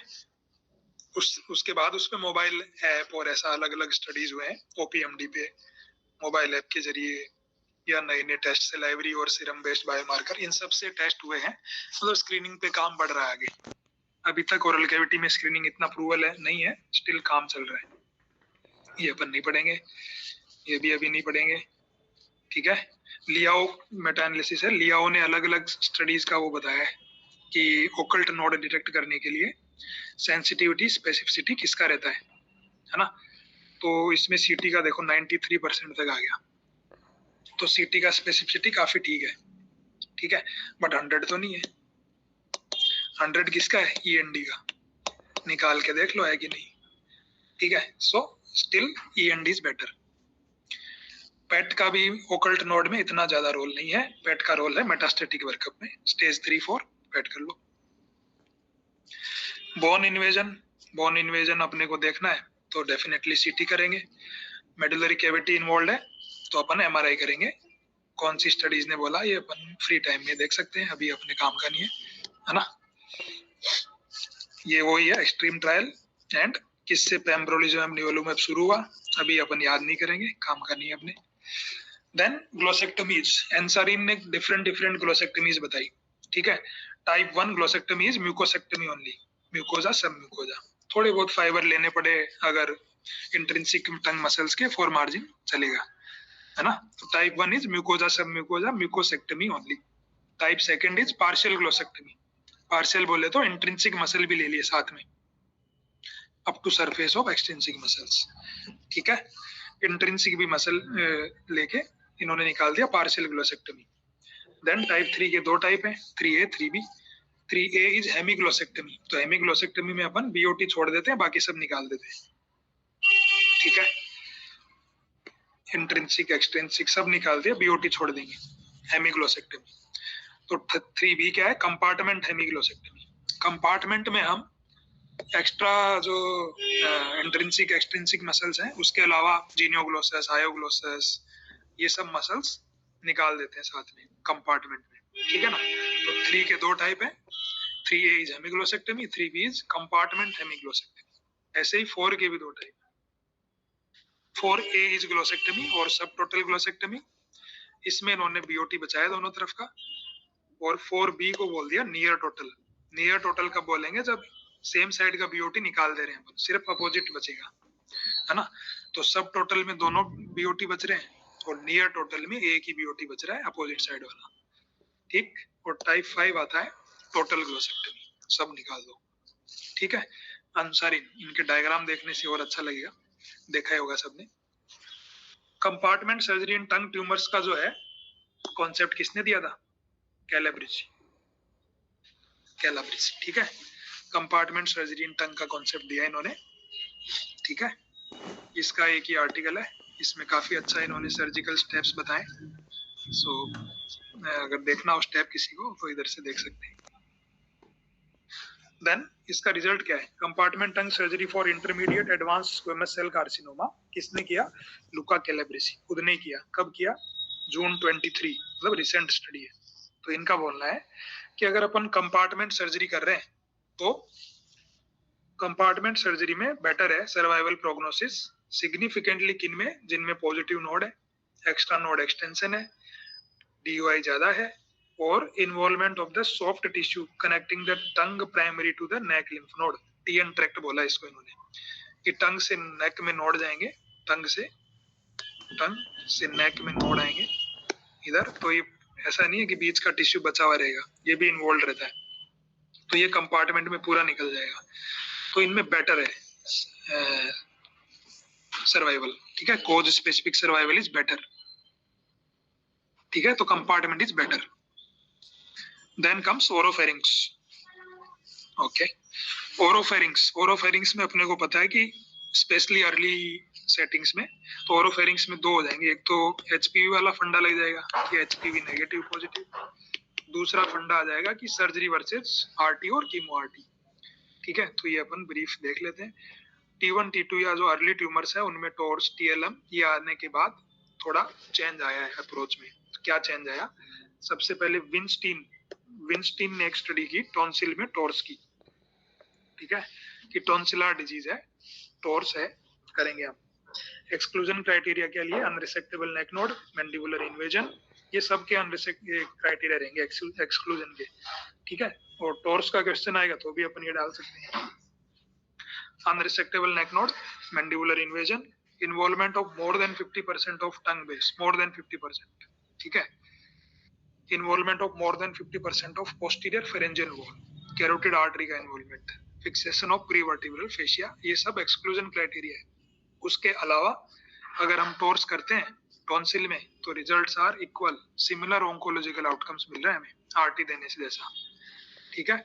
उसके बाद डबास सर ने काफी स्टडी की है इस पे, अर्ली पे भी एडवांस पे भी, वो अपन आगे भी देखेंगे, यहाँ भी देख लेते हैं एक बार। डबास सर बोले कि एचपीवी नेगेटिव, क्योंकि एचपीवी पॉजिटिव तो इंडिया में कम ही मिलते हैं, ज्यादा है नहीं, तो एचपीवी नेगेटिव पे उनका स्टडी आया। बोले अगर T1 T2 N0 ओरोफेरिंग्स है, we are doing TORS, so it is better, always better than RT. RT में जितनी भी स्टडीज हुई है उन्होंने रिजल्ट दिया है 60 to 70 और 80, ठीक है। इन्होंने बोला हमें मिला है 93% ओवरऑल सर्वाइवल, इसमें T1 T2 N0 में 93, ठीक है ना, बिग नंबर, सो काफी अच्छा रिजल्ट है इनका। आगे अपन देखेंगे बीओटी में भी फिर ऐसे ही सेम डबास सर का भी है, मूरे ने भी किया, मूरे, सबके आउटकम्स वही लिख देने अपने को, ठीक है ना, कि in early stage BOT, early stage tonsil और oropharynx, lateralised well lateralised disease, TORS is giving good results, on similar लिखना है, मतलब for study purpose similar results और even better in some studies, ठीक है। तो बीओटी में मूरे ने किया स्टडी, 26 पेशेंट्स लिए, वही आउटकम इनको रहे, है ना, कि ऑन्कोलॉजिकल आउटकम आर इक्वल, कोई दिक्कत नहीं है। ऐसे ही अननोन प्राइमरीज में भी बहुत सी स्टडीज हुई, जैसे मेहता जी ने की है कि बीओटी निकालना पड़े तो टॉर्स यूज करो उधर, सो इट इज गुड, है ना, फंक्शनल लिमिटेशंस कम है, ठीक है। तो अब आ जाओ अपने डबास सर की जो स्टडी थी उसमें। तो ओरोफेरिंग्स पे अगर क्वेश्चन आए, टॉन्सिल पे या ओरोफेरिंग्स सबसाइड, तो हम ये लिख सकते हैं, इन्होंने क्या किया, स्टेज 1-2 लिए अपने, जैसा पहला डिस्कस किया, T1 T2 N0 लिए, कितने लिए, 57 पेशेंट्स, ठीक है, T1 T2 N0 HPV negative, और इन्होंने कंपेयर किया ओवरऑल सर्वाइवल, और ओवरऑल सर्वाइवल कितना था, 93.8% एट 3 इयर्स, 93.8, ठीक है। मोस्ट कॉमन साइट जो इन्होंने स्टडी किया वो था बीओटी, अराउंड आधे पेशेंट तो वो थे जिनमें बीओटी पढ़ना है, ठीक है। तो रिजल्ट्स वर बेटर, ये हो गया अर्ली के लिए। अर्ली के बाद आ गया एडवांस में भी इन्होंने किया, तो एडवांस में ये फंडा था कि भाई अगर हम कर भी देंगे सर्जरी तो कीमो रेडिएशन तो पड़ना ही है, ठीक है, तो क्यों ना सिर्फ कीमो रेडिएशन दिया जाए।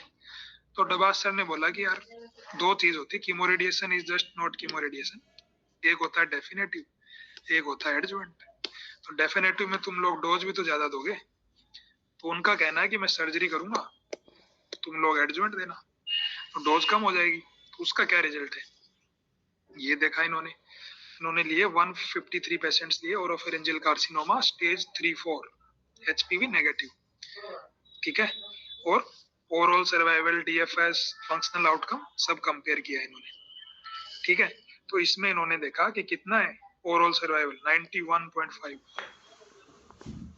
एट 2 इयर्स है क्या, नहीं ज्यादा है, 4 इयर्स, ठीक है।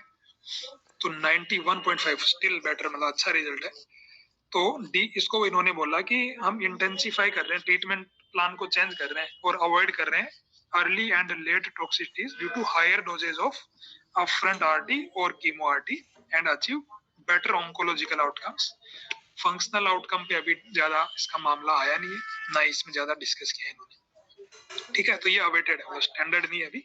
अर्ली में definitely TORS has a like major role, but advance में अभी ऐसा प्रूवन नहीं है। स्टिल रिजल्ट्स आर देयर, है ना। तो ये हो गई ओरोफेरिंग्स की अपनी 2 स्टडी। उसके बाद ओरेटर ट्रायल अपना है। ओरेटर ट्रायल 2022 में आया था, लॉन्ग टर्म रिजल्ट, है ना। निकोलस ने दिया, आरसीटी था। क्या कंपेयर किया, T1, T2, N0 to N2, मतलब प्राइमरी का साइज होना चाहिए less than 4 centimetre. Definitely T2 है तो 68% लिए, है ना, 68 ही लिए तो कम है, ये इसका लिमिटेशन था। आरटी प्लस माइनस कीमो और टॉर्स कंपेयर किया इन्होंने। तो इन्होंने क्या देखा, प्राइमरी एंड पॉइंट इन्होंने क्या ले लिया, ऑन्कोलॉजिकल लिया नहीं, स्वेलोइंग और क्वालिटी ऑफ लाइफ ले लिया। ठीक है, तो इन्होंने अपना आरटी को फेवर करने वाला सा ले लिया प्राइमरी एंड पॉइंट, स्वेलोइंग या quality of life at 1 year. Definitely 1 year पे जब देखा तो बेटर ही मिलना है आरटी में। ठीक है, पर लॉन्ग टर्म पे जब इन्होंने देखा तो वो गैप कम हो रहा था। आरटी और सर्जरी के बीच में जो डिफरेंस था ना क्वालिटी ऑफ लाइफ का, वो गैप कम हो रहा था। ठीक है, तो ये इसकी लिमिटेशंस है। क्या लिमिटेशंस है, एक तो पेशेंट ही कम लिए, दूसरा इन्होंने प्राइमरी एंड पॉइंट ही ऐसा लिया कि 1 ईयर पे हम देखेंगे, तो 1 ईयर पे तो डेफिनेटली आरटी में बेटर मिलेगा। ठीक है, दूसरा ये हो गया अपना इसका कि इन्होंने आउटकम ये लिया क्वालिटी ऑफ लाइफ का। ठीक है, फिर इनका कोहॉर्ट भी मिक्स था, एचपीवी पॉजिटिव नेगेटिव, ऐसा अलग से कुछ नहीं बोला इन्होंने। तो ये कुछ फैलेसीज थी इनकी, तो ऐसा वेल टेकन नहीं है, फिर भी आरटी वाले प्रेफर करते हैं इसको, और ORATOR trial. Then came ORATOR 2 trial, Palma भाई का है ओरेटर 2 ट्रायल, ये फेज 2 है, फेज 2। ठीक है, इन्होंने क्या लिया, एचपीवी पॉजिटिव। एचपीवी पॉजिटिव में इन्होंने कंपेयर किया कीमो और RT, just RT and surgery torques. इन्होंने प्राइमरी एंड पॉइंट रखा ओवरऑल सर्वाइवल। दोनों ही आर्म में स्वेलोइंग अच्छा था, 1 साल पे अच्छा था, बट टॉर्स वाला जो ग्रुप था उसमें क्या हुआ कि few grade 5 toxic effects were there. Grade 5 किसको बोलते हैं, डेथ। ठीक है ना, तो 2 पेशेंट मर गए इनके, एक तो हेमरेज से मर गया, ट्रेकियोस्टमी ईसीए सब लाइगेट कर दिया इन्होंने, फिर भी मर गया। ठीक है, हेमरेज से एक मर गया, दूसरा इनका सर्वाइकल स्पॉन्डिलाइटिस से मर गया, क्योंकि सस्पेंशन लगता है टॉर्स में। तो उन्होंने बोला कि नहीं torques is very dangerous thing, इन्होंने इसमें पेशेंट लेने बंद कर दिए, है ना। तो इसके अभी लॉन्ग टर्म रिजल्ट आना बाकी है। अभी तक के रिजल्ट में swallowing outcomes are good, but क्योंकि टॉर्स में 2 डेथ हो गई तो इन्होंने रोक दिया बीच में कि नहीं अब नहीं आगे करेंगे। ठीक है, ये हो गया मोटा मोटा एचपीवी नेगेटिव का अपना। Then came HPV positive, de-intensification. तो डी इंटेंसिफिकेशन के 4 फंडे हैं। First is replacing cisplatin with cetuximab. Second है कि इंडक्शन कीमोथेरेपी दो, रेस्पॉन्स आए तो आरटी कम कर दो। थर्ड है कि कुछ इमेजिंग मार्कर यूज करके कीमो आरटी कम दो, किसमें कम देना है ऐसा पता कर लो। फोर्थ इज सर्जरी कर डालो, टॉर्स कर दो, हो सकता है जरूरत ही नहीं पड़े एडजॉइंट की। ये 4 फंडे हैं डी इंटेंसिफिकेशन के। तो रिप्लेसिंग सिस्प्लेटिन विद सेटुक्सिमैब हर जगह फेल हो गया, है ना। जितने भी स्टडी हुए सब में non inferior. Induction chemo followed by decrease RT, yes ये अच्छा चला है, तो इसका अपन देखते हैं। स्टडी किया, किसने किया, eco. Cetuximab is better than cisplatin? No, cetuximab failed, cisplatin is better. In HPV positive or overall? No, HPV positive. In general, in general, so there is no doubt, na. In general, so we can't give cetuximab in place of cisplatin. In the intensification, we are trying in HPV positive because they behave better. Yeah. Any role of this cetuximab in oral cavity? Anywhere we can use it, or there is no role? Only where there is Extreme. cisplatin ineligible, you can. Yeah, extreme regimen we studied na, in recurrent or metastatic. We can give extreme regimen. ठीक है? Okay. Or they were promoting this. I think this HPV positive might be immunogenic. They were trying. It would, I think. Okay. No, but it not worked. हाँ. Okay. ठीक है, तो इकोग जो अपन पढ़ते हैं 1308 1308 इन्होंने स्टडी किया। क्या स्टडी किया, इंडक्शन कीमो दिया पहले। कौन से पेशेंट है इनके देख लो, स्टेज 3 और 4A, बहुत एडवांस पेशेंट लिए। इंडक्शन कीमोथेरेपी दिया इन्होंने, 3 साइकिल्स ऑफ सिस्प्लेटिन, पैक्ली एंड सेटुक्सी इन्होंने भी लिया, बट इनका मतलब सिस्प्लेटिन वर्सेस सेटुक्सीमैब नहीं था। इनका था कि आरटी कम कर सकते कि नहीं कर सकते, है ना। दो इन्होंने 2 ड्रग तो लिया ही अपना, तो कीमो का रेस्पॉन्स तो आना ही आना है। तो जिनमें इन्होंने देखा कि कीमो का रेस्पॉन्स आ रहा है, उनमें इन्होंने लोअर डोज दिया आरटी का, है ना। जिनमें क्लिनिकली कंप्लीट रेस्पॉन्स था, उसमें इन्होंने कम आरटी का डोज दिया। तो कम कितना दिया? 54 ग्रे। कन्वेंशनल कितना है? 70 ग्रे, ठीक है। तो इन्होंने 54 ग्रे दिया और रिजल्ट्स बेटर थे। 2 years PFS primary and point था, 80% था, एंड 2 ईयर ओएस 51 पेशेंट्स का 94% था। सिमिलर मिल गया मतलब। तो इसका मतलब आरटी तो कम कर सकते हैं अपन, डी इंटेंसिफाई कर सकते हैं, ठीक है। ऐसा ही रिजल्ट इसी के भाई का एक और मिला, इकोग ने आगे और एक स्टडी किया, ठीक है।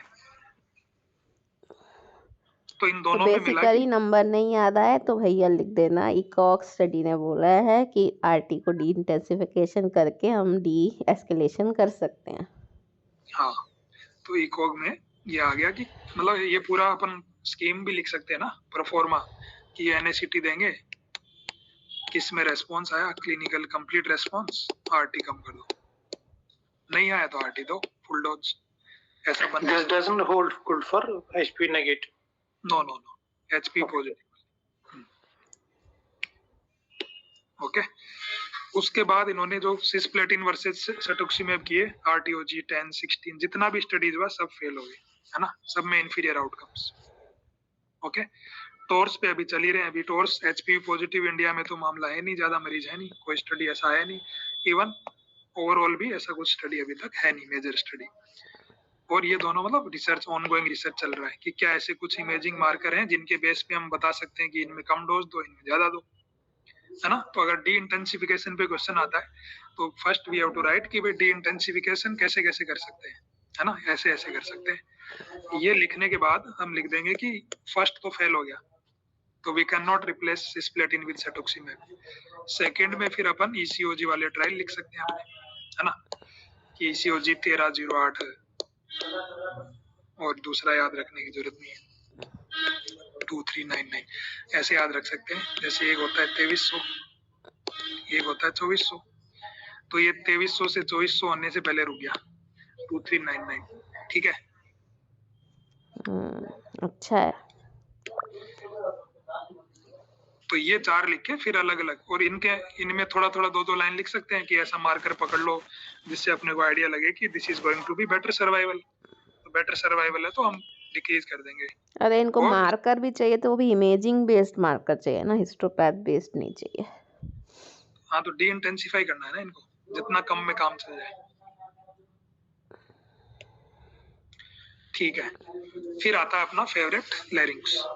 लैरिंक्स अपन ने मतलब ऑलमोस्ट तो पढ़ ही लिया था उसमें। लैरिंक्स प्रिजर्वेशन कब करेंगे? तो मस्ट है कि एक 1 क्रिको एरेटनोइड जॉइंट नहीं, यूनिट शुड बी देयर।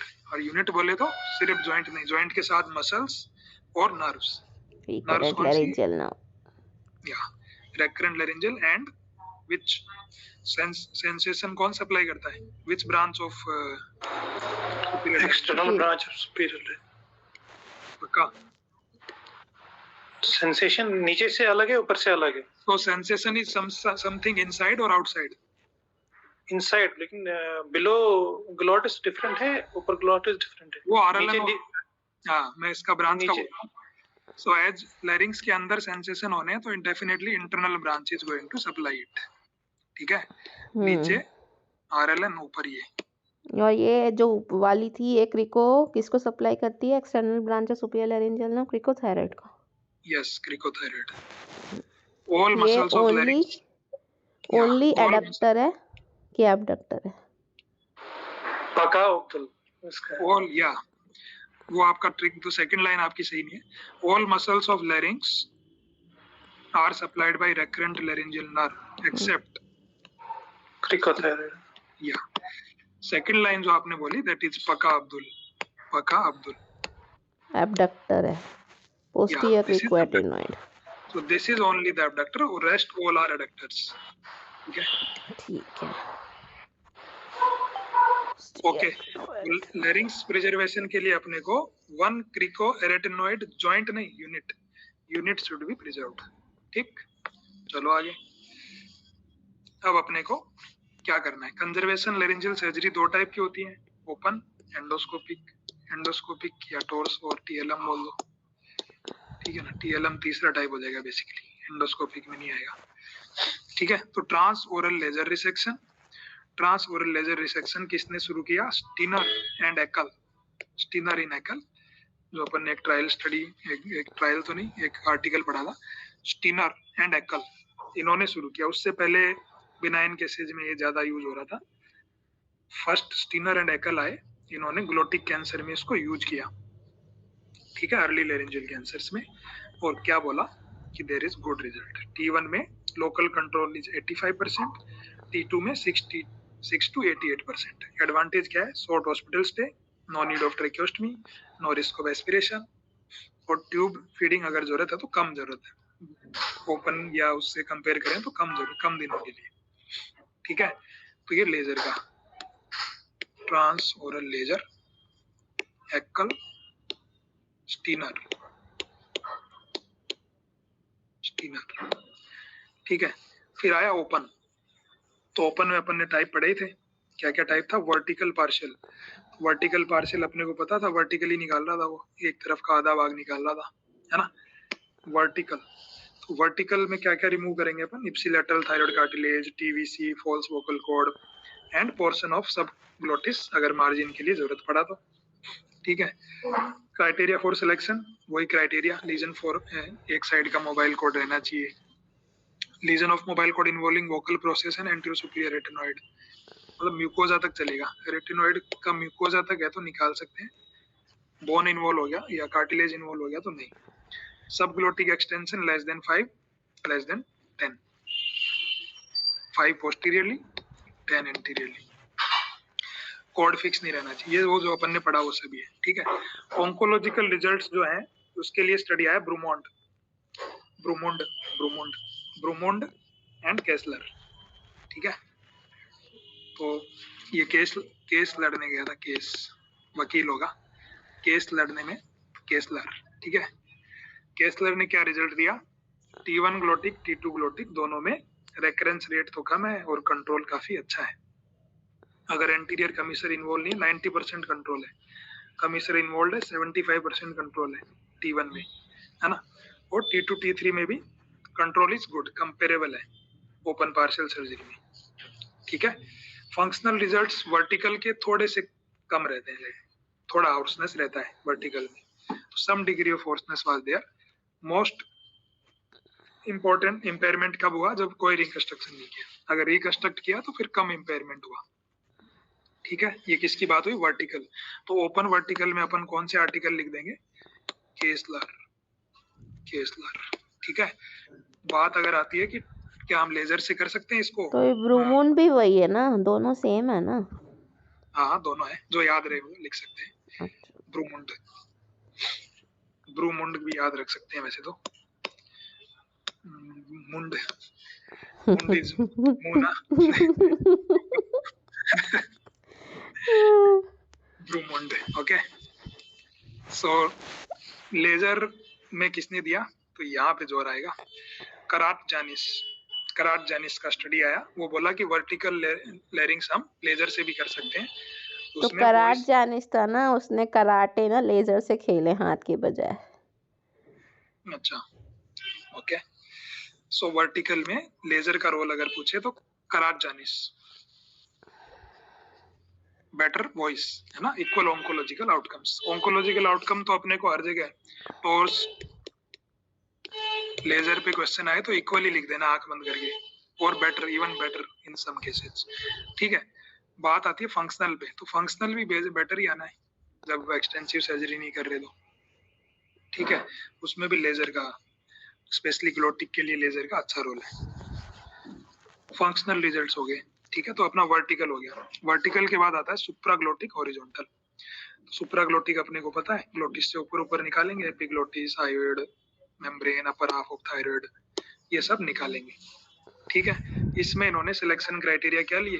तो वही सिलेक्शन क्राइटेरिया वही रहते हैं। टाइम अपना निकल रहा है तो फटाफट चलते हैं रिजल्ट पे। रिजल्ट में इनकी स्टडी आई सेविला, ठीक है, हेरांज एंड सेविला। तो जो याद रहे सेविला याद रख सकते हैं। सेविला ने बोला कि लोकल कंट्रोल इज गुड, ठीक है। इवन T3 T4 में हम इतना रिजल्ट दे पा रहे हैं। T1 T2 की तो बात छोड़ो, T1 T2 इज 90 की रेंज में है। T3 T4 में भी हम इतना अच्छा रिजल्ट दे रहे हैं सुप्राग्लोटिक में। तो basically supraglottic is well taken, well accepted, है ना। तो सुप्राग्लोटिक में ओएस भी अच्छा है क्योंकि ग्लोटिस में जा ही नहीं रहे, वोकल कॉर्ड में कुछ नहीं कर रहे हम, तो गुड फंक्शनल आउटकम्स आल्सो। किसने बोला? सेविला, ठीक है। तो दो ओपन देख लिए अपन ने, वर्टिकल, ऊपर जाओ देन कम्स सुप्राक्रिकोइड। ऊपर जाओ। सुप्राग्लॉटिक कर रहे हैं ना, सुप्राग्लॉटिक ने ग्लॉटिक सेव करके हैरान कर दिया। ओके, ये हेरांज, हाँ, सेविला सेव कर लिया। सुप्राग्लॉटिक ने सेविला ग्लॉटिक को सेव करके हैरान कर दिया। ठीक है, अच्छा है। देन सुप्राक्रिकोइड में अपन ये सब छोड़ देते हैं, ये सीधा आ जाओ आउटकम्स पे। आउटकम्स इन्होंने बोले, आउटकम्स हमारे भी अच्छे हैं, हम भी कम नहीं है, ठीक है ना। तो आउटकम्स बेसिकली T1 T2 अपने को वही लिख देना है 90, T3 T4 पे आए तो T4 को लिख दो 60, T3 को लिख दो 70, ऐसा एडजस्ट कर सकते हैं, ठीक है। तो ये किसने बोला? ब्रास्नो एंड नोडो, ठीक है। किसके बारे में? फंक्शनल आउटकम्स के बारे में। तो ब्रास्नो टोल्ड की functional outcomes are okay with supracricoid and swab जो लेते हैं अपन, स्पीड स्वाब ने बोला कि ऑन्कोलॉजिकल आउटकम्स तो कोई डिफरेंस नहीं है, बेटर है, इक्वल है, ठीक है। तो तीनों हो गए अपने, वर्टिकल, सुप्राग्लोटिक एंड सुप्राक्रिकोइड। ये आर्टिकल अपन डाल देंगे। रिजल्ट्स लगभग सब में वही लिख देने, T1 94% लिख दो, T2 88 लिख दो, T3 लिख दो 70, T4 60, ऐसा एडजस्ट कर सकते हैं, ठीक है। तो ये सब इन्होंने रिजल्ट दिए। उसके बाद अपना आता है ट्रांस ओरल रोबोटिक सर्जरी। तो ट्रांस ओरल लेजर में अपन ने T4 में भी कर सकते हैं। हाँ, सिलेक्टेड केसेस में कर सकते हैं, टोटल लैरिंजेक्टमी में भी करते हैं। नहीं, हम ये वॉइस प्रिजर्वेशन पढ़ रहे हैं ना कि नहीं? यस कर सकते हैं। मान ले एंटीरियरली इन्वॉल्व है, जैसे मान ले थायराइड कार्टिलेज गया हुआ है, कमी से हमें अगर ये लेना हो organ preservation, for example horizontal supra, but T4 ले सकते हैं क्या? हाँ, वही बोल रहा हूँ। मान ले कि ये वोकल कॉर्ड है तेरा, ठीक है, ओके, यहाँ थायराइड कार्टिलेज में हल्का सा एंटीरियर कमीशन है, कार्टिलेज इज गोइंग, ओके। तो और मतलब साथ में कुछ नोड का भी वो लगे तो वी कैन टेक, मतलब ऐसे केसेस में, selected cases anterior disease we can take. But मुझे जितना याद है वो T1 T2 selected, T3 T4 मुझे पता नहीं है, बट नहीं ले सकते सिलेक्टेड, मतलब टोटल भी कर सकता है। तो total voice preservation selected T4 you can take. Okay.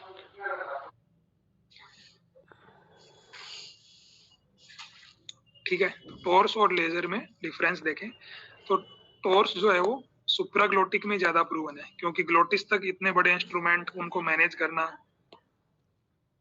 Glottis तक ये जा नहीं पाएगा, है ना। तो ग्लोटिस में ऐसा नहीं कि है नहीं, स्टडीज हो रही हैं अभी, प्रूवन नहीं है टोर्स।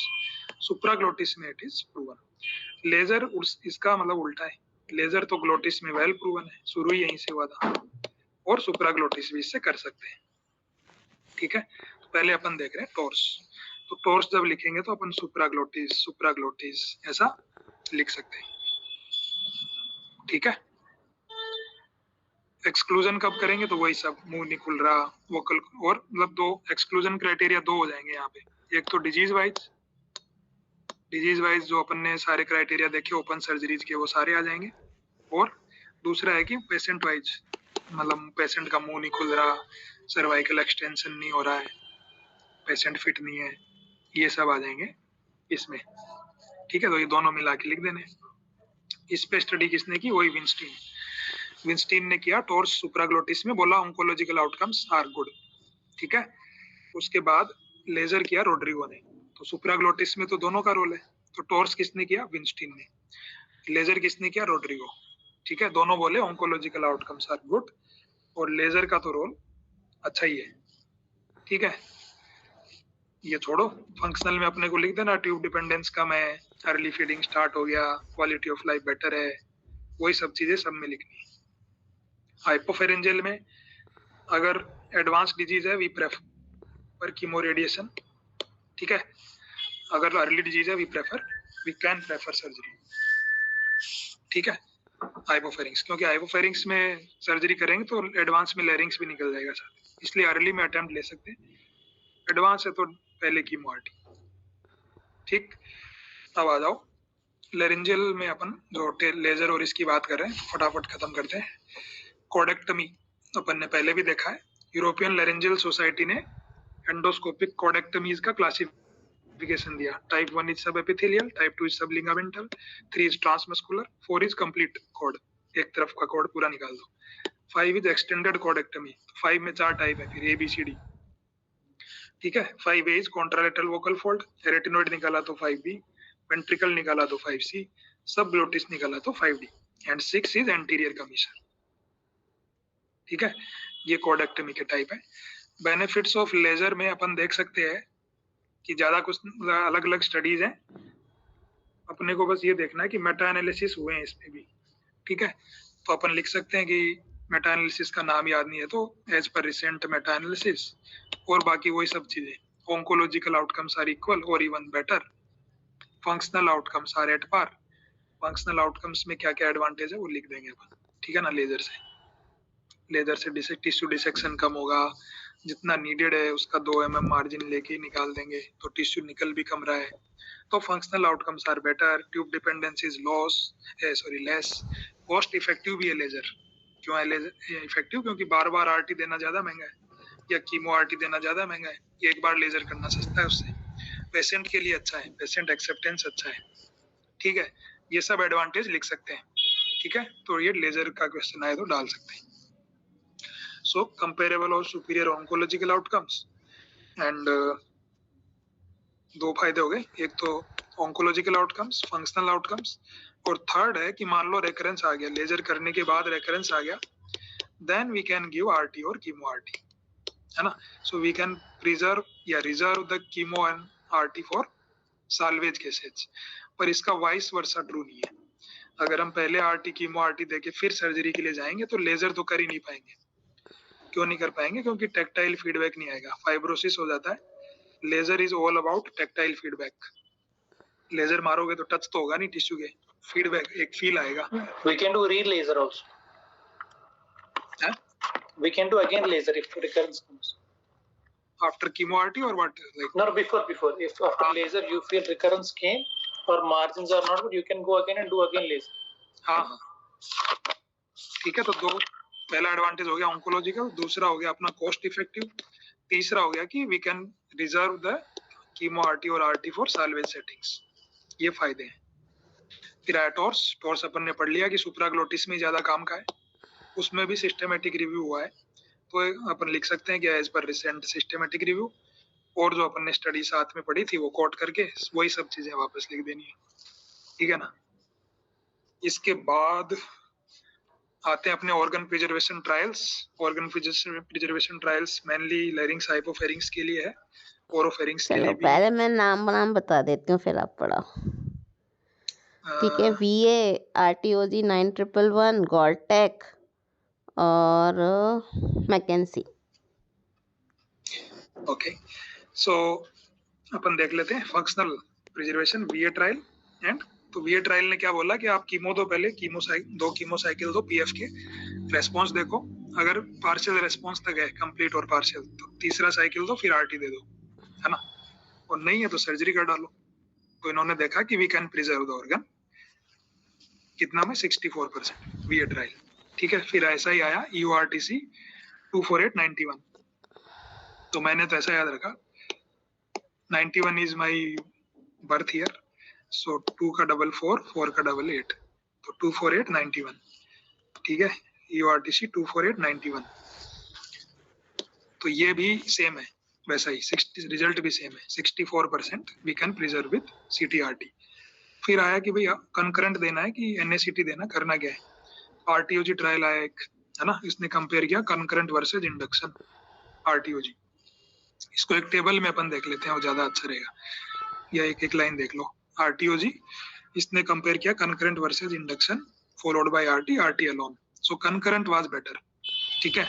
गोटेक बोला 3 ड्रग वर्सेज 2 ड्रग इंडक्शन में 3 ड्रग इज बेटर, ठीक है। मैकेंसी ने क्या बोला अपने को पता है, कौन कौन से ट्रायल आगे, वीए, ईओआरटीसी 24891, आरटीओजी 9111, मैकेंसी, गोटेक, ठीक है। तो मैकेंसी ने क्या बोला अपने को पता है, गोटेक बोला 3 drug in induction is better, RTOG बोला कि chemo RT concurrent is better.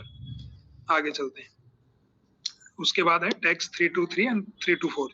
तो 323 जो था वो induction chemo followed by RT था, ठीक है। इसमें अनरिसेक्टेबल थे, सारे केस इसमें अनरिसेक्टेबल थे, ऑल सबसाइट्स।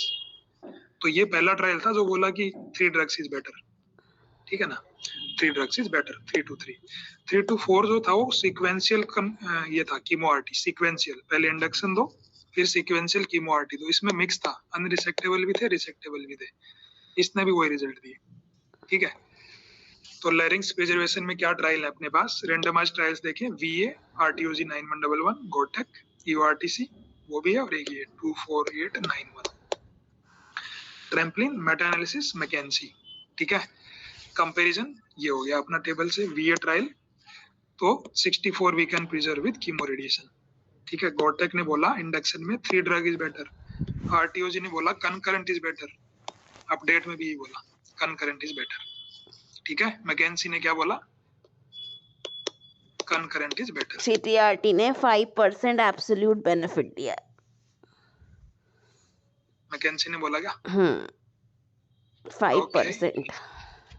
मेरे को तो इतना याद है कंकरेंट इज बेटर, ठीक है, concurrent chemo RT is better. क्योंकि वो ट्रायल हम सब में लिख सकते हैं ना, तो लिख सकते हैं 5% एब्सोल्यूट ओवरऑल सर्वाइवल बेनिफिट है कंकरेंट सीटीआरटी में। ओके, फिर आता है नियर टोटल लेरिंजेक्टमी, किसने दिया, पियर्सन, ठीक है। नियर टोटल लेरिंजेक्टमी बेसिकली क्या है, वॉइस प्रिजर्वेशन, वॉइस प्रिजर्वेशन तो नहीं बट एक फंक्शनल या डायनेमिक फिजियोलॉजिकल संट प्रोसीजर है। इसमें अपने को बाहर से टीईपी लगाने की जरूरत नहीं है, हम अंदर ही बचाएंगे अगर, तो इसका इंडिकेशन अपन ने पढ़े थे उस दिन, एक साइड का डिजीज हो, वन साइड रेटिनोइड इन्वॉल्व हो गई, ठीक है, म्यूकोजा, और एक साइड लिमिटेड डिजीज है, तो अपोजिट साइड का जो लेरिंग्स बच रहा है उसको मिला के हम एक मायोम्यूकोजल संट बनाएंगे, फिजियोलॉजिकल संट बनाएंगे, ठीक है, और ट्रेकियोस्टमी बना देंगे, तो फिर वो संट ही काम करेगा। तो इस संट में इन्होंने देखा ऑन्कोलॉजिकल आउटकम्स, हर स्टडी में क्या लिखना है, इक्वल, ऑन्कोलॉजिकल आउटकम्स इक्वल थे, फंक्शनल आउटकम्स बेटर, क्योंकि इसमें टीईपी बार बार बदलने का झंझट नहीं है, और अगर स्टेनोसिस भी होता है तो डायलेटेशन से ही काम चल जाएगा, ठीक है। तो ये नियर टोटल लेरिंजेक्टमी अपना है।